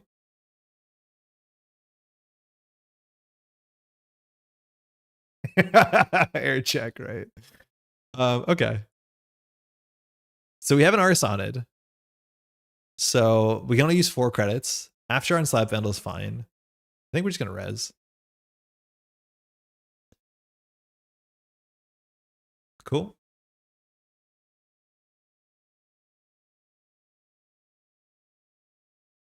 This is 3 credits. Pet Nanoconder will help. Thank you, Ren.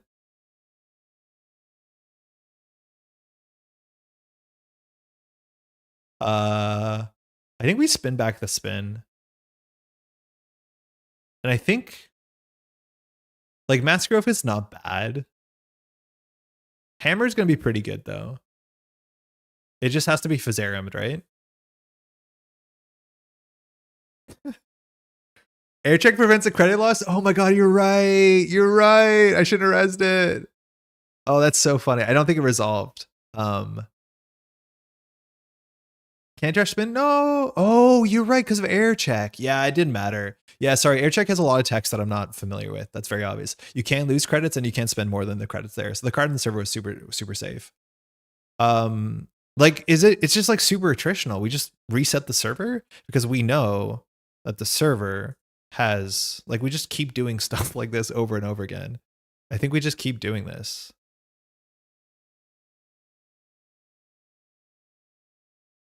I guess. I don't know. These are not great reanimation targets. Descent is pretty good tech versus Gyro's Breaker Suite. Waste a Trojan, put Descent back in hand. Yeah, we have two. We just haven't found them. Oh, we did. We lost one. I'm not gonna reanimate it though.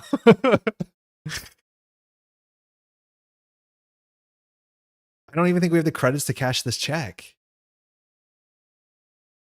We don't have the credits to cash this check. This is a 12 credit res. And the problem is, like, the hammer first is kind of bad because you don't have to break the subroutines on it unless you pre-install something. I think if we give the basalts, like, what do we win? No, we probably don't. Oh, a bit better spin target than mask. Yeah, 100%. Yeah, putting the descent back. I didn't realize that's actually quite good. That's really good, but now we've run out of money. This is genuinely so bad. Login keeps out if they're on all Trojan nonsense. There probably is one fractor. I'll just put this in the server and see what happens. I'm assuming there's one proper fractor just because you have to have a way to beat like some Examoon. If we top deck a seamless or the one slash and burn, I guess we can score this. We could even like tempo seamless for 1 credit plus and go from there. Got a bounce for the night, but I'm looking forward to catching the VOD. Anyone, best of luck, Andre. Hey, stay cool, hey, Milla. Thanks for dropping in.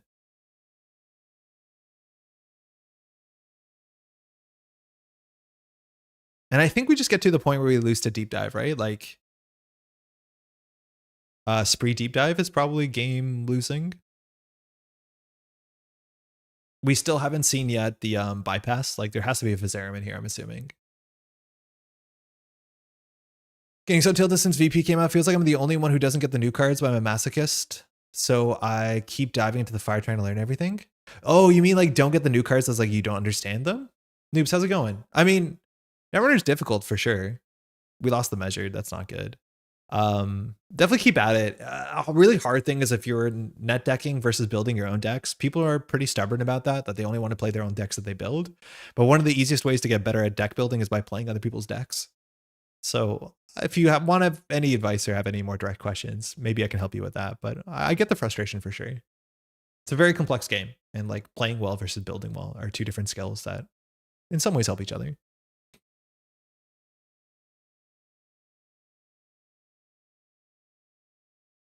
Seamless top deck.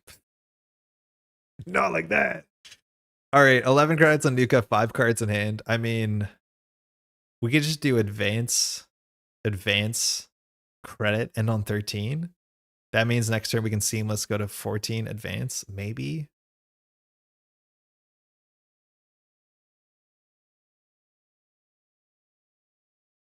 Losing the, what's it called? The measured was like game losing. Building my own decks has been rough. Yes, it is one of the hardest things to do. And then playing your own deck that you've built, which is not a functional deck, will not teach you good fundamentals. I cannot recommend this enough. Go pick up the most good, well-oiled deck you can find and play it. Because generally good reg decks recommend you or encourage you to do the good thing anyways. Like our opponent here, I don't know this deck too well. Like it gives you a bunch of these once per turn triggers that you want to fire, and it pushes you in the right direction. And the more that you experience a deck that's a well-oiled machine, the more you can kind of abstract the sort of pattern recognition and then build your own deck. It's really hard to invent the boat if you've never sailed on a ship before. So please give that a shot. I almost never understand a card until I have a situation where a thing can happen in front of me or someone uses it on me. Yeah, you learn really fast when someone uses on you for sure. Trying to find a runner that isn't a criminal myself. I'll try to get away from Blue ID for a bit. I think Arsonic can play a very criminal-like game at this point. Get some good pressure for sure. I did enjoy copying your Bad Public Wiki deck from my last week. I think that's a fun one. That one recommends you to do the thing. It encourages you to do the thing. I think that's a good starting point. Yeah, Netrunner is not great at giving you feedback of what you did wrong and why you're losing. having a conversation with your opponent on person or on JNet, as long as they're willing, is one of the nicest ways, because they can tell like, oh, this thing, if you did this, I was scared. If I did this, I was scared. You missed really good HQ runs. Like, that's a good thing. But this game is not great at giving you feedback of what you did wrong. And so a lot of that is like compounding issues on top of like suboptimal play and suboptimal deck building, which is a very bad feedback loop. So yeah, I would recommend. All right, I'm just gonna res everything and hope. I guess. In theory, you can score out on 1 credit. This technically does threaten the simul chip. My 1 weakness. Technically, the server has 2 weaknesses. And at deck when I want to learn to pilot a new mechanic, I like now I want to learn stealth, so I net deck stuff with stealth. Yeah, that's a good start. I'm a weak runner, so I feel like just playing too slow, and then the corp just says they've been feeling pressure in this entire game. Yeah, they're sitting there menacingly. I don't know what they're doing. They keep looking at me. Yeah, I can hear that. Sometimes you're not aware of the extent of your own pressure. So let's see if this is a Physarum. If this is a Physarum, Arsana needs to in hand deal with a logjam. The strength of the logjam doesn't seem super relevant. It's more so the 3 subroutines, which like it's only basically a fractor from hand. Oh shit, this fires?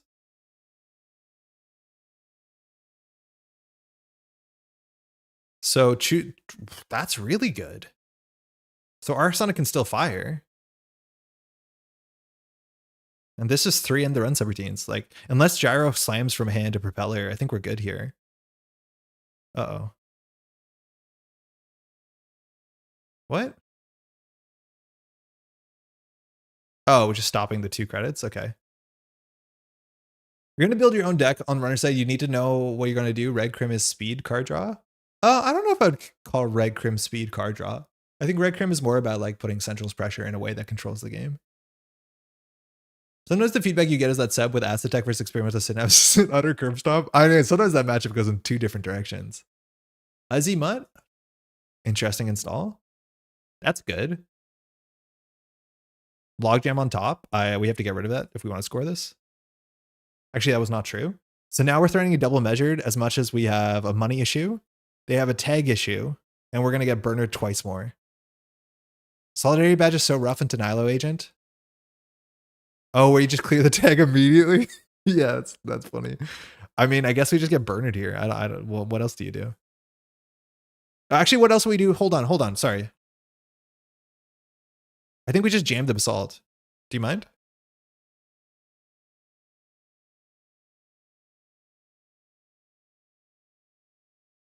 I think it's safer in the remote server. I'll just fix it. All you. Thank you, though.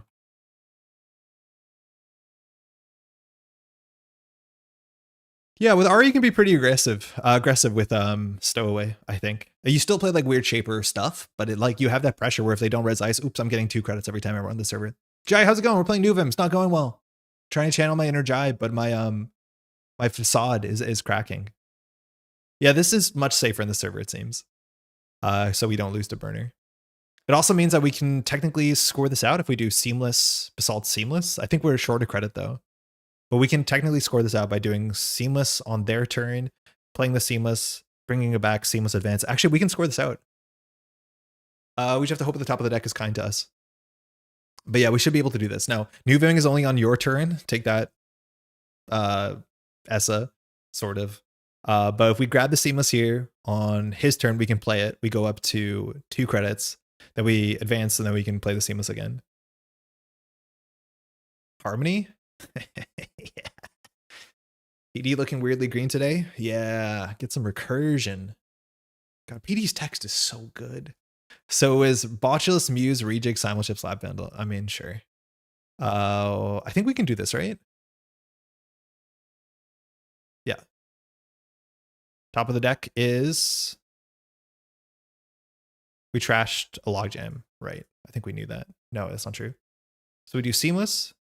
It's an on sell. Sorry, Pat. We grab it. We trashed an SDS. I mean, that's not good, but we can grab that back. Stop it. No. Trash of Assault, no. I mean, I guess we're still gonna lose next turn.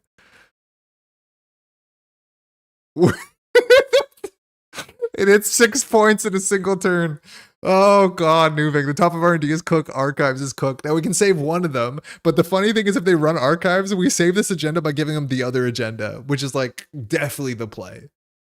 Oh god, that's so awful. It's so creatively bad. They run archives, we still have to give them 3 points. You could have KPI to score instead of SDS. Yeah, I keep forgetting this as text. Yeah, that would have been better. We'd have to seamless second. We should have done seamless, not seamless advance. You're right. We could KPI for shuffle. Yeah, that was way smarter. Luckily it doesn't matter. Because they just shuffled the deck for us. So they actually helped us. Oh no, this doesn't shuffle. But I'm assuming they're gonna put it on bottom. So yeah. Yeah, I keep forgetting this puts an advancement. I think it's only for ice. But yeah, just tempo advancing your cards is like maybe okay. I think as long as we did the seamless second, we would have considered it.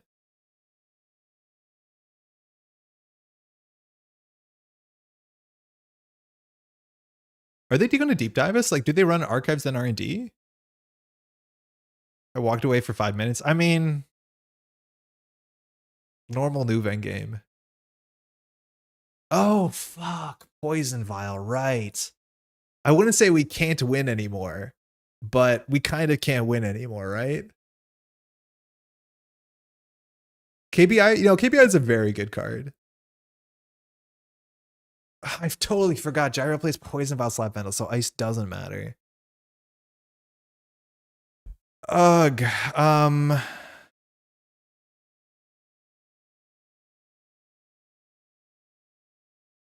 You have to find your slash. Yeah, but then we also have to find an agenda we can score with slash. We've seen 2 burners, 1 levy. Advance the logjam twice. Yeah, you're right. I did forget about that. I can't believe this has 6 strength on it. We have to advance it 3 times. That actually is really funny. It might be hushed though. If we hush it, it's all over. How's the night been going? Mixed, Jam, but it's going better. How are you doing? Yeah, some assembly required. I think we can advance the KPI. I think we'll start with this.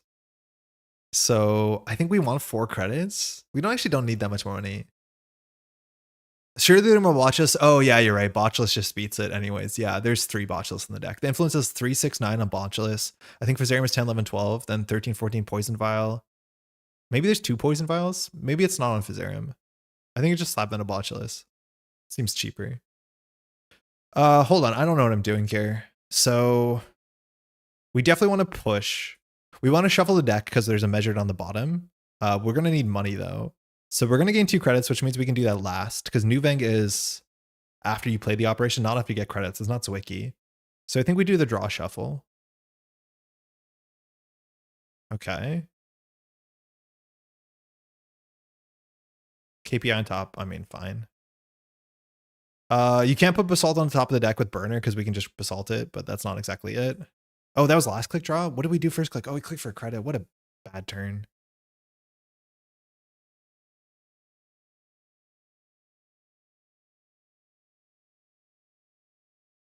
This is not good, Netrunner. I don't know what to say. It's all bad.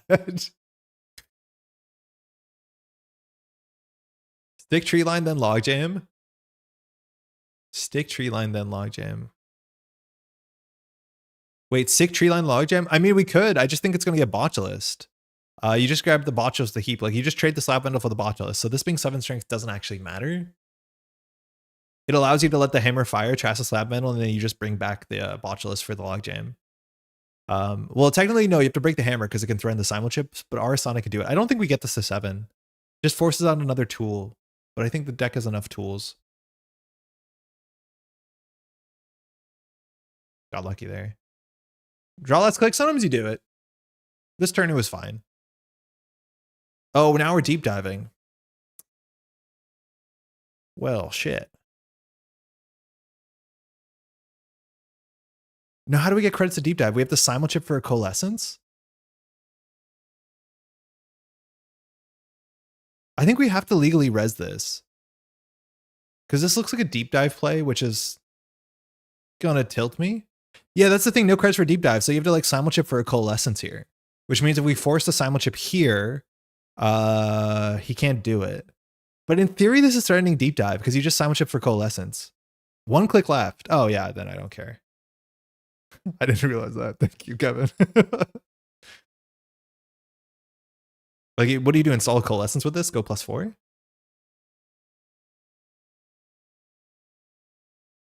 That's fine.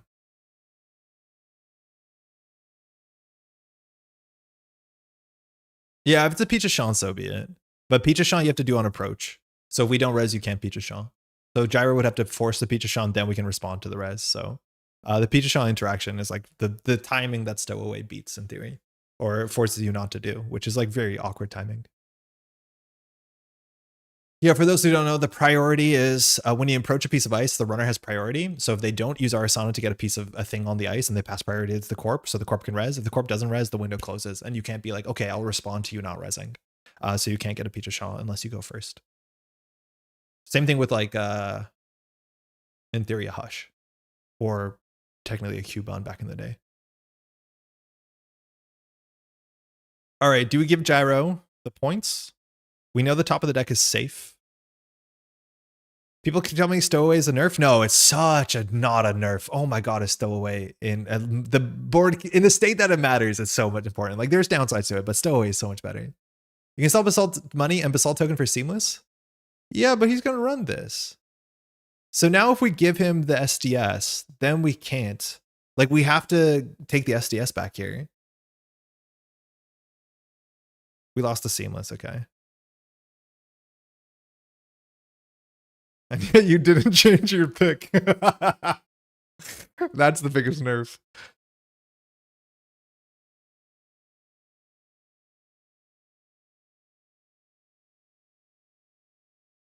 Huh. We in theory could Basalt here for a 3-2. And if we find one of our 4 3-2s, we could win the game on the spot. That is the game we're playing. We can rip the Basalt counter here. Otherwise, we will lose, nearly guaranteed, to a burner. There's one more here in these bottom 18 cards. Just put a 5-3 in the remote. Yeah, I mean, he runs it. I think we have to do it anyways, but then we lose to burner in the remote server. Next slash and burn twice. Yeah, like we can't score. I just think he runs this. I think we're allowed to draw once for like a spin doctor. Do you want to rip it? I don't think we rip it because I think measured is maybe a line here. I'll draw for an event.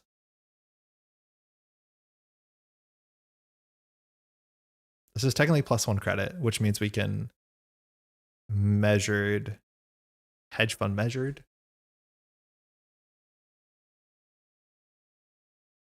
Bro's gonna reveal his homebrew pinhole threading that allows you to steal agendas. Eternal unfortunately has that interaction you can do. This also means that you don't want to like immediately rip a burner with this on the table because Spin Doctor beats burner in some way. So this buys us a bit of defense against burner, which is like worth keeping in mind. Yeah, Pinhole versus Film Critic does work in bigger formats, and it's such a cursed interaction. Ruining throwback since whatever year it was yesterday or last year. All right. Not much we gotta do here. Just hold on. Could you reanimate Lethe onto R&D maybe? One could.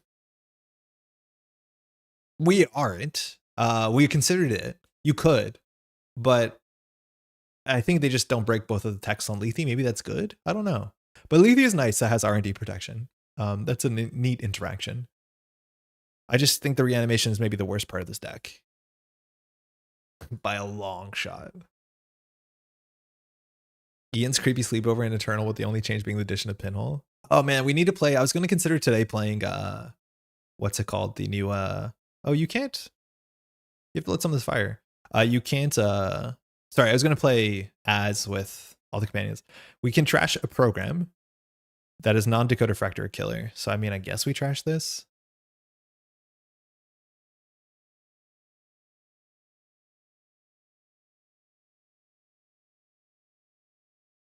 What's Ian's sleepover? It's an old deck where you played off-campus apartment and you played all these connections and you played control. Ian was Ian Sterling. It was an old control ID back in the day. And off-campus apartment was a zero-cost connection that said whenever you installed a card on it, you drew a card. So you just played all the connections, drew the next one, drew the next one, drew the next one. Letheon R&D the ganked is a fun combo? All right, well, maybe we win. You just have to run HQ here and win. Like Jailbreak HQ wins sometimes. But Gyro can make enough credits. Gyro should draw a card here. That's probably more important. Sounds cool, yes. Off-Campus Apartment is a really cool card. Very, very cool card. The issue is we can't do double measured. So Antil will put us on 2 more cards and another credit, so we'll be on 5. If we top deck a hedge fund, that will be fine. Because mind you, double measured costs us technically 8. Because we get the Nuvem in there. Technically, the hedge fund's a bit better. So we have to top deck a good card. We also can just like rip Basalt and try and hit a petty cash, but I think we're going to need the double measured, so we can't actually do that. I think you just draw a card here, but if you think we have it, you just run HQ.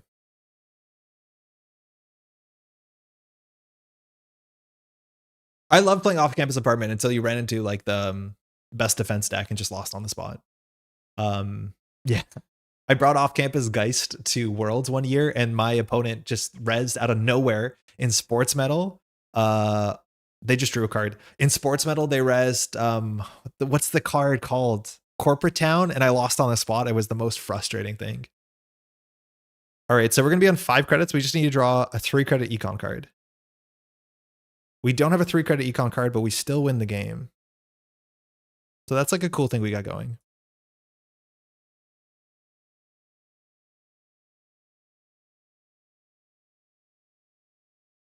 Hey, GG. Thanks, you too. Yeah, I wonder if they're like, they know we have measured and they know we have basalt. They don't know we have credits. I wonder if you just go there HQ. Like either you hit the measured, you're good. If you hit an agenda, you're good. We would have padded our hand to make it like 6 cards. So it's like, oh, technically 7 cards, I think, because we already had 1 in hand.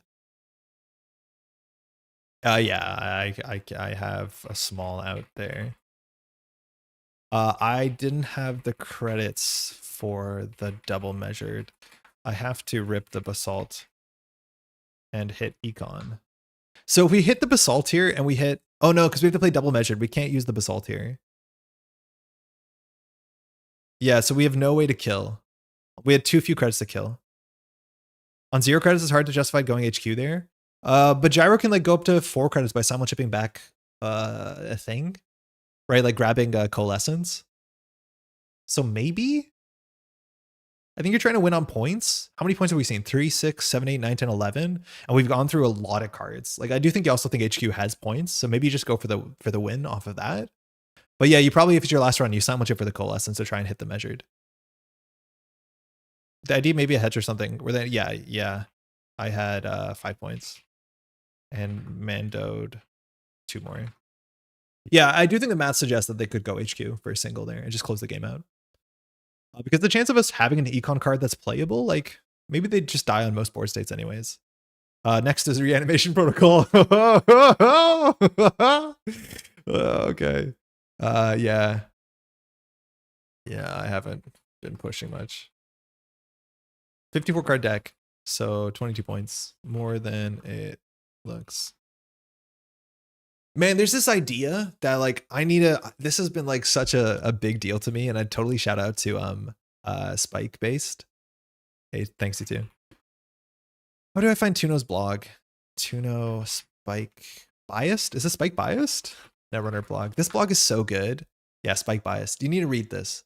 Tuno is just such a good writer at expressing Netrunner ideas, let alone a great Netrunner player. I would highly recommend this. One of the things that like really stuck with me, which is not something I really considered. I'm not sure where it's going to be here, but there is an article. I don't know where it is. It's probably agenda density, right? And the idea is about correction and self-correction. So this is a really strange thing, right? Like say that we play a 59 card deck, a 64 card deck, some bigger number. Now we're playing more agendas, right? But the idea is that we're still playing 1 in every 5 cards on average as an agenda. So you assume that our draws should be just as good as any other corp deck. But it turns out your draws are just obviously wildly more inconsistent.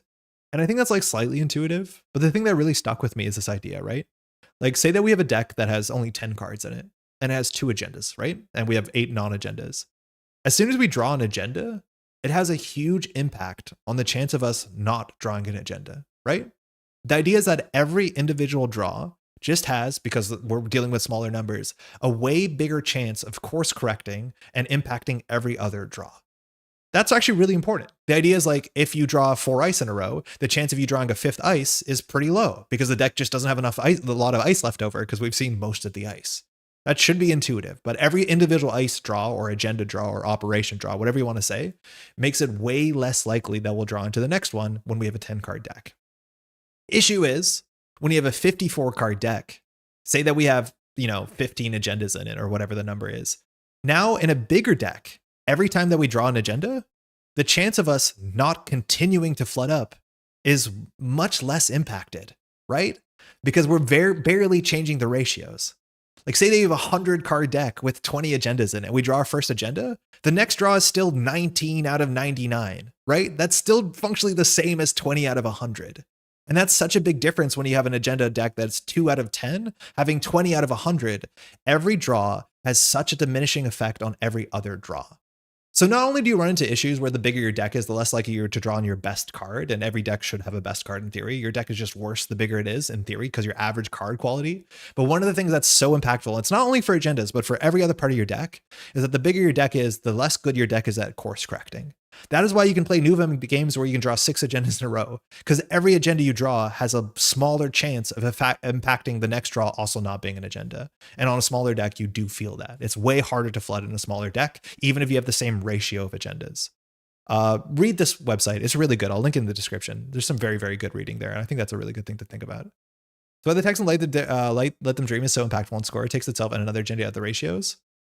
Yeah, sort of. Like those are 2 different ideas, but not, yeah, they're technically similar.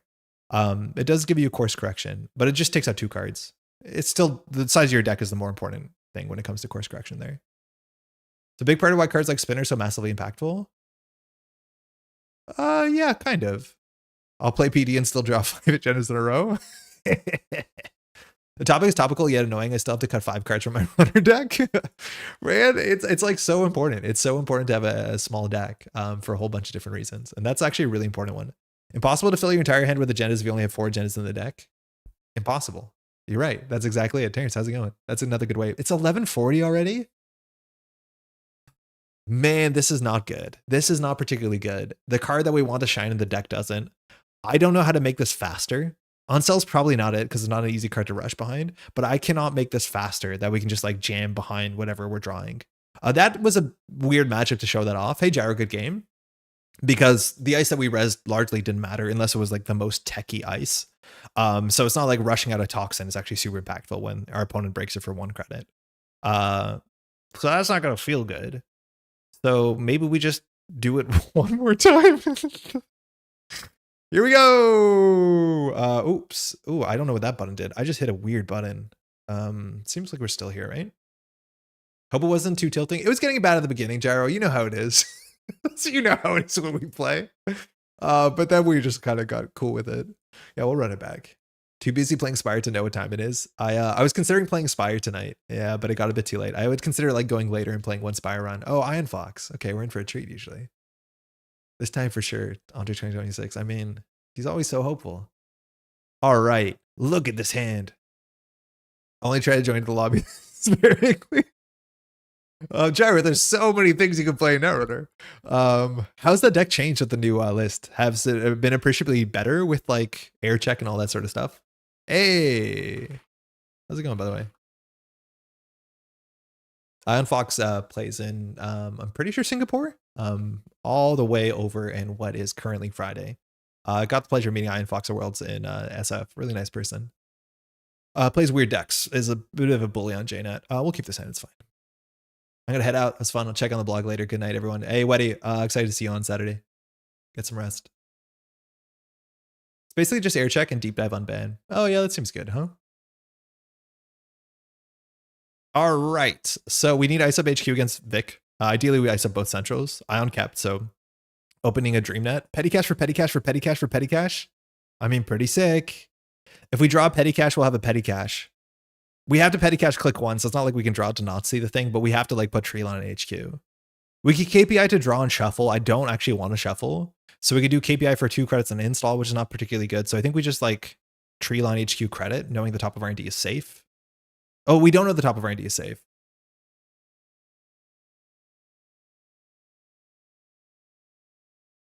I'm still just going to draw, and then we'll ice HQ. Toxin on HQ, maybe a bit much. I missed the Iron Fox bully. Good to see you back. I'm in danger. Maybe don't read this message. It won't improve the vibe. More like party cash. Turns out it's hard to focus on stream while climbing a spire. What's happening? Cror, we've been playing Reanimation Nuvem, and Reanimation is easily the worst card in the deck. At least the way that we built it and the play pattern we have. Who are you playing Inspire? I cannot get that alien in a chair to make any sense, but Necrobinder is just the most fun. I never cared about Iron Chad. Yeah, there you go. I do miss my actually no, Defect there. I like Defect. They made Defect thick. I got one good co-op run where I was playing all the big energy cards in Necrobinder, and my friend was playing just giving me energy and Defect, and it like surprisingly worked well. It was really cool how co-op works in that game. All right, we'll just petty cash on the top. It's a hedge fund, more like hedge in the bin. I think we can do Treeline Toxin, and we'll push with the Basalt in a turn or two. But we just need to make sure we're not bleeding accesses into DreamNet. Like stopping successful runs seems important. Oh, we have a click here. I keep forgetting the text on petty cash. We can draw.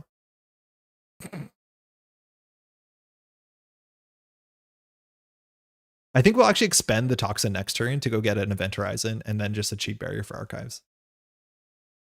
Chair person is complicated. Are they a man? I can't tell. Justin. Chairlord is so good. I like the sound effects. I can't make the chair person do anything. I beat A10 on Defect yesterday. Now working back on Necrobinder at A5. I'm on A3. And it's really nice to hear that there's less A's in that game. Because I was never a big A tackler. To say SDS2 really just feels like playing the first game more though, which is fine, but slightly underwhelming. I don't know. I think it was like exactly what I wanted. Like new, fresh things. Some of the encounters are like the balance is obviously going to get fixed. I'm not one who can talk about the balance, but yeah, I don't know. It's like the designs seem more thoughtful, and then you can have your better, more educated thoughts about meta stuff. So if we do petty cash and Toxin, we just get more money faster. I think we'll just do Toxin, and then we'll jam the Basalt because we want to play 3 events in the same turn. I think we're allowed to do that. Let's expend one of these. So we're going to search our deck for Mask for Archives, Event Horizon for Remote. Okay. Trash and Measured, good enough. We could have petty cashed first there in hindsight. That's okay. I think we just do... wait, we can't cash this check. What are we doing? So I think we do KPI here. So we'll gain 2 credits, install the Event Horizon on server 1. And then the Basalt Spires on top of the deck. Oh boy. Okay, something like that. It's a massive SDS1 player. I have so many hours. I'm very happy with SDS2. Act 1 Fog murders the shit out of me. Yeah, the Act 1 Fog is pretty rough. The Hunter Killer bug has been really rough to me. I don't get that one. I'll go back to the first, but it feels like a game where you don't really have to. No, you definitely don't have to. All right, we're forcing reses. That's good. We know there's a Basalt here. We get this res into Hermes, which is good. We stop Leech. We get a credit back, which is cute. Our centrals are all barriers, which is not good because one breaker solves everything. You can install Basalt and KPI and advance. Yeah, it leaves our archives open. We could have installed Basalt. KPI to advance is fine. I think we're just going to push it this turn, though. We have to advance it one more time, though, right? Like, we can leave it single advanced.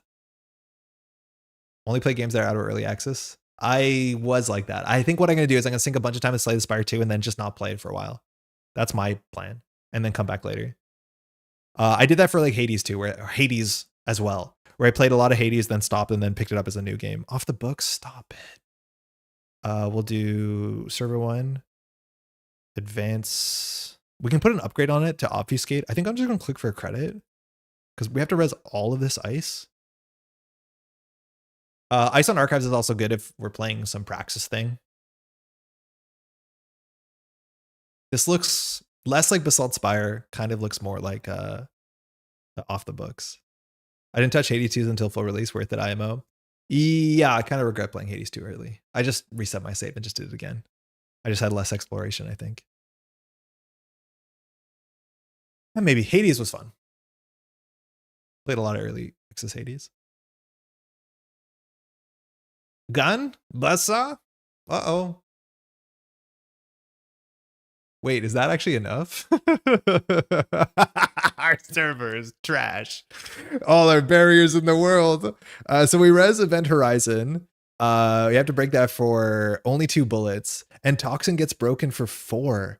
Wait, how did the math on this end up so poorly for us? This is butt. This is so butt. This is incredibly butt. Toxin is 7?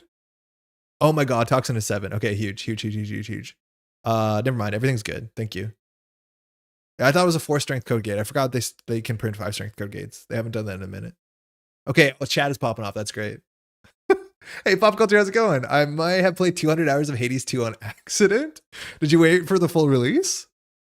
Or were you early gaming? Okay, now Centrals will be pressured. Lose your 2 credits, gain your 6. Or sorry, 7. So see, like boomerang transfer is pretty bad. Luckily, Petty Seamless Launch can get out of this. We have to legally res this, but it's only for 1 credit, so that's fine. Trollgate, but 2 Trollgate. I mean, we just do it. Event Horizon, you're more like event gone. Score. All right. Who's winning? I can't tell. It's important to the chat knows that Venonat is a menace and is definitely not licensed to drive the minecarts. Maddie has been playing a lot of Pacopia. Hey, Maddie. How you doing, love? She's picked up Pacopia. We've have Switch 2 now in the house for a couple of weeks, and it's apparently that's been quite a good one. Got all the endings. Oh, sick. Oh yeah, for sure. Something. Essa. It went back on last click. Would you have popped the event? Yeah, probably. For the Basalt, I think we would have. Like, not much we can do about this. Hoping we don't hit the Basalt here, obviously. But this is just like an okay run. DreamNet transfer. We just hope that they hit the petty cache. Yeah, nailed it. But could be just Power World, but official Pokemon? No. Power World is like a survival game, I think, with battling. Pacopia is like Animal Crossing meets Minecraft. It's way more about creating things and like solving puzzles so other Pokemon show up and collecting. I think Power World is way more like a survival game. Had to put my Steam Deck away. I am picking up my Steam Deck for the first time in a while, which has been quite nice, just to play Hades. Or not Hades, wow, STS2. All right, we're getting bullied. 18 credits. We don't have a win con yet. They have breakers and we have central issues. We can't res a tree line. So if we triple click for credits, we're going to get knocked down by the second transfer. We could overinstall this with a Maskarovka, but that doesn't solve the issue. So I don't actually know what we're meant to do here. We could like Basalt Spire for a KPI, which honestly might be to play. Like it might be credit Basalt Spire KPI. I could see that being okay here because we need to get out of this. Yeah, use a Basalt for clickless 2 credits. Oh, I forgot. No, this doesn't. Does that work? Oh, yeah, okay.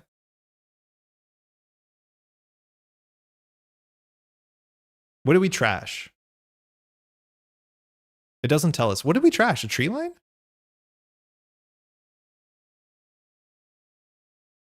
Why does it not tell you?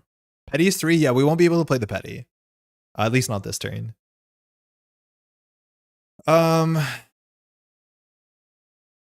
Okay. So this remote server is no longer expensive because the leech saves a lot of credits. Each leech token is worth 3 credits. So this run back is only like, 4 credits to do this. You could let the 2 credits go through. So this server now stinks. We're going to need something big on it. On sell is 5, which is an okay breakpoint. I just don't think we can get on there. So if we do like Maskarovka on HQ credit, that beats Boomerang Transfer somewhat. Like I think we have to do this. Stacking barriers doesn't feel great. We've already done our event to turn, so I don't want to play the KPI. I think the most important thing is we start next turn with 3 credits.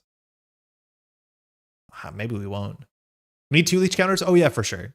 I'm just saying each one of them is worth 3, and eventually this will be broken for a little bit. But like that's a very, very good trade. We have a Mavirus, which might be actually a nice surprise if we can get back into this. Ah, that's bad. Okay. So pick your poison. We actually probably don't res here just so we can petty cash. If a transfer goes through, like a transfer goes through, I guess we're bleeding extra leech counters, but I don't think we res this.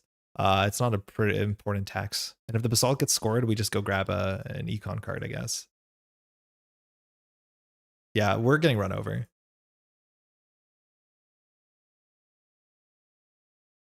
Petty cash one more time. One more time. Petty cash one more time. That's fine too. Hope they hit Mav and we can rebuild. Yeah, actually, if they purge Mav, that's actually pretty good. If they hit the Mav, that would be sweet. I think we're losing 2 points. I don't think we trade for this. I think this is our measured button. Leech into Kurapir just for a credit. Want to keep that at 2 because of the toxin. We'll just give this. It's fine. There's no Hermes. God, Good Stuff Criminal is so good. It's so smooth. Your deck doesn't fight itself. Like all these cards work so well together. Anyways, cultivate. Cultivate the bin. Okay, I think we just get out of money hole. I think we do hedge fund, Mavirus, and server 1.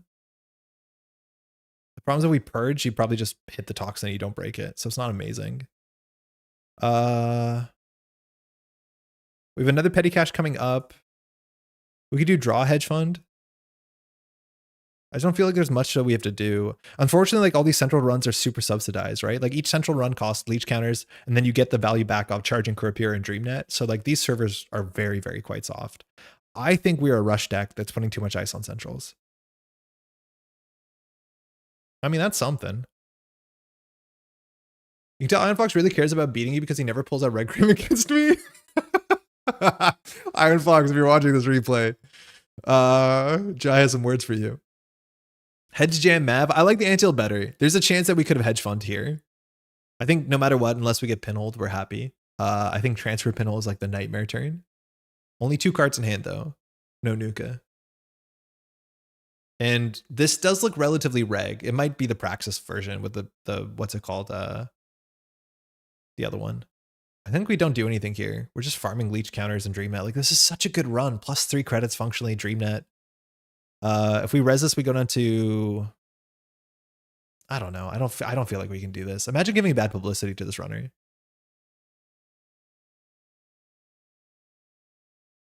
I mean, sure. On sell? That's not an easy thing to see and not have questions. Yeah, I mean, I just like Patrick. I just think Patrick is neat. Big swords. This card makes no sense in our deck. We just wanted to play something splashy that we could res cheaply with reanimation. There's the Hermes. All right. We think this is an agenda. So unfortunately, this does not cost that much. The revolver bullets are worth something. We obviously have like another killer somewhere. Marge potato? Remote is basically free. No, it costs 3 credits.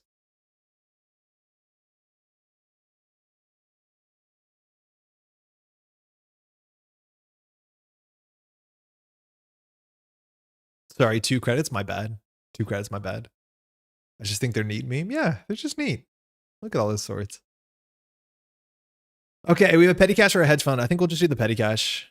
Wall to wall. We technically would want that in the remote server. We just need to money up and get out of this hole. Revolver now is a bit scared into on sell into the remote. We have 2 more transfers coming, which we can't really stop.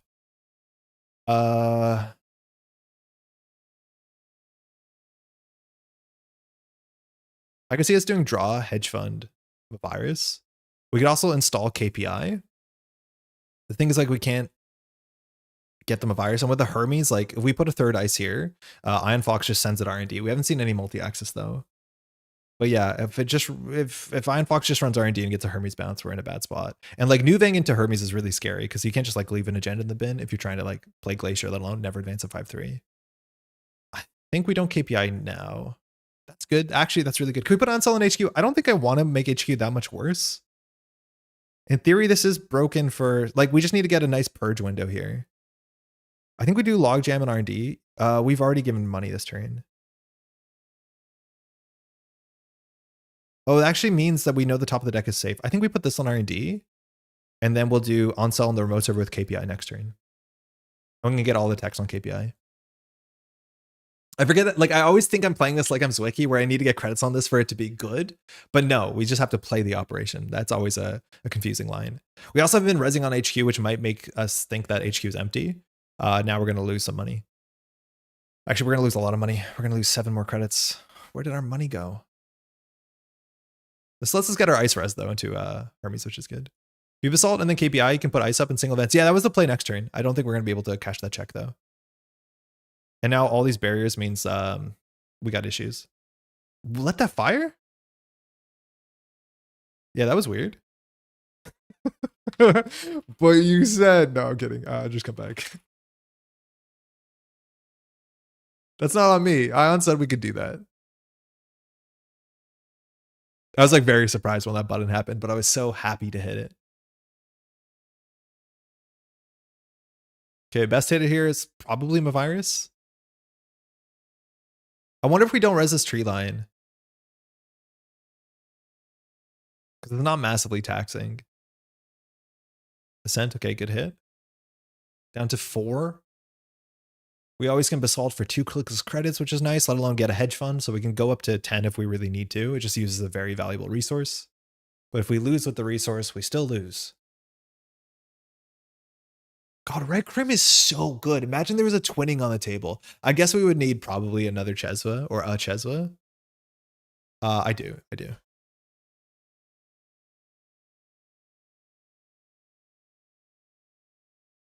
Yeah, sometimes that means it's an agenda.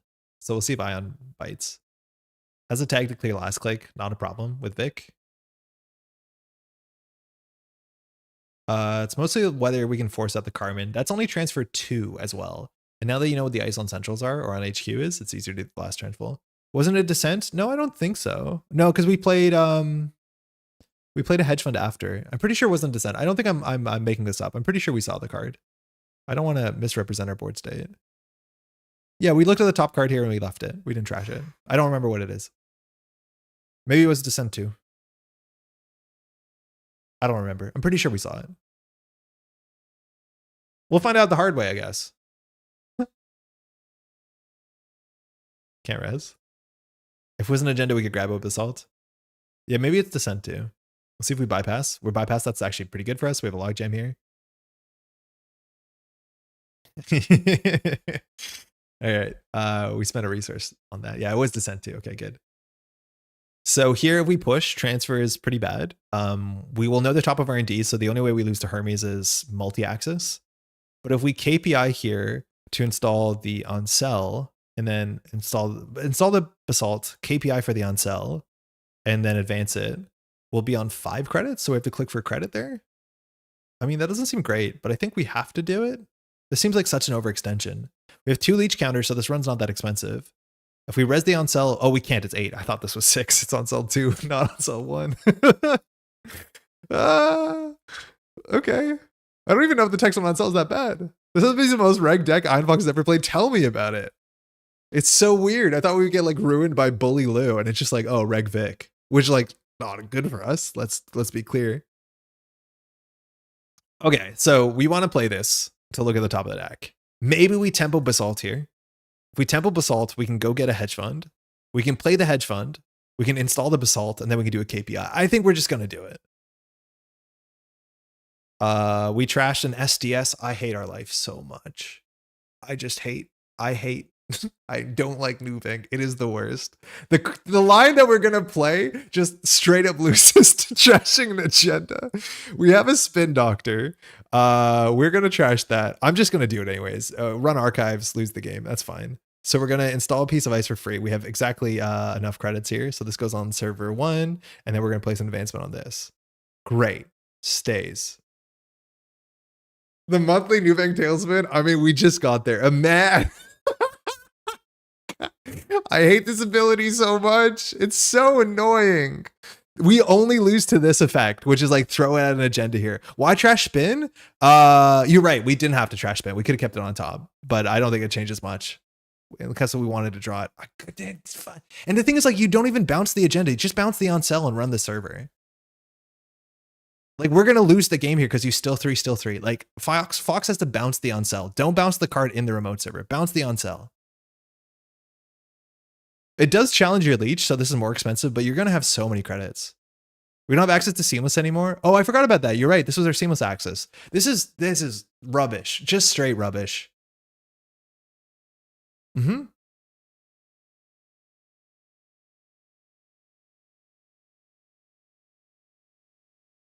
Yeah, okay.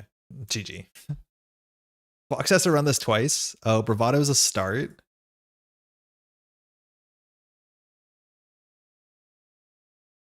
Like, we made the worst possible play.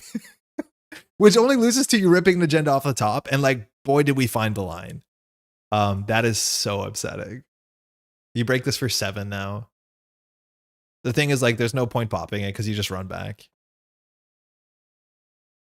Yeah, if we run back, we're gonna have here. In theory, we were meant to pop the event horizon before you pass this. Yeah, I would fire it before pass. So that's on me, just thinking. Yeah, you can fire it after they break subroutines before the subroutines resolve. Yeah, so this would mean Ion Fox is on enough credits. Yeah, we just lose. GG.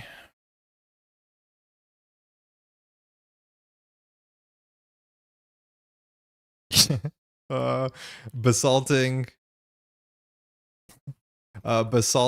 the agenda is maybe a problem.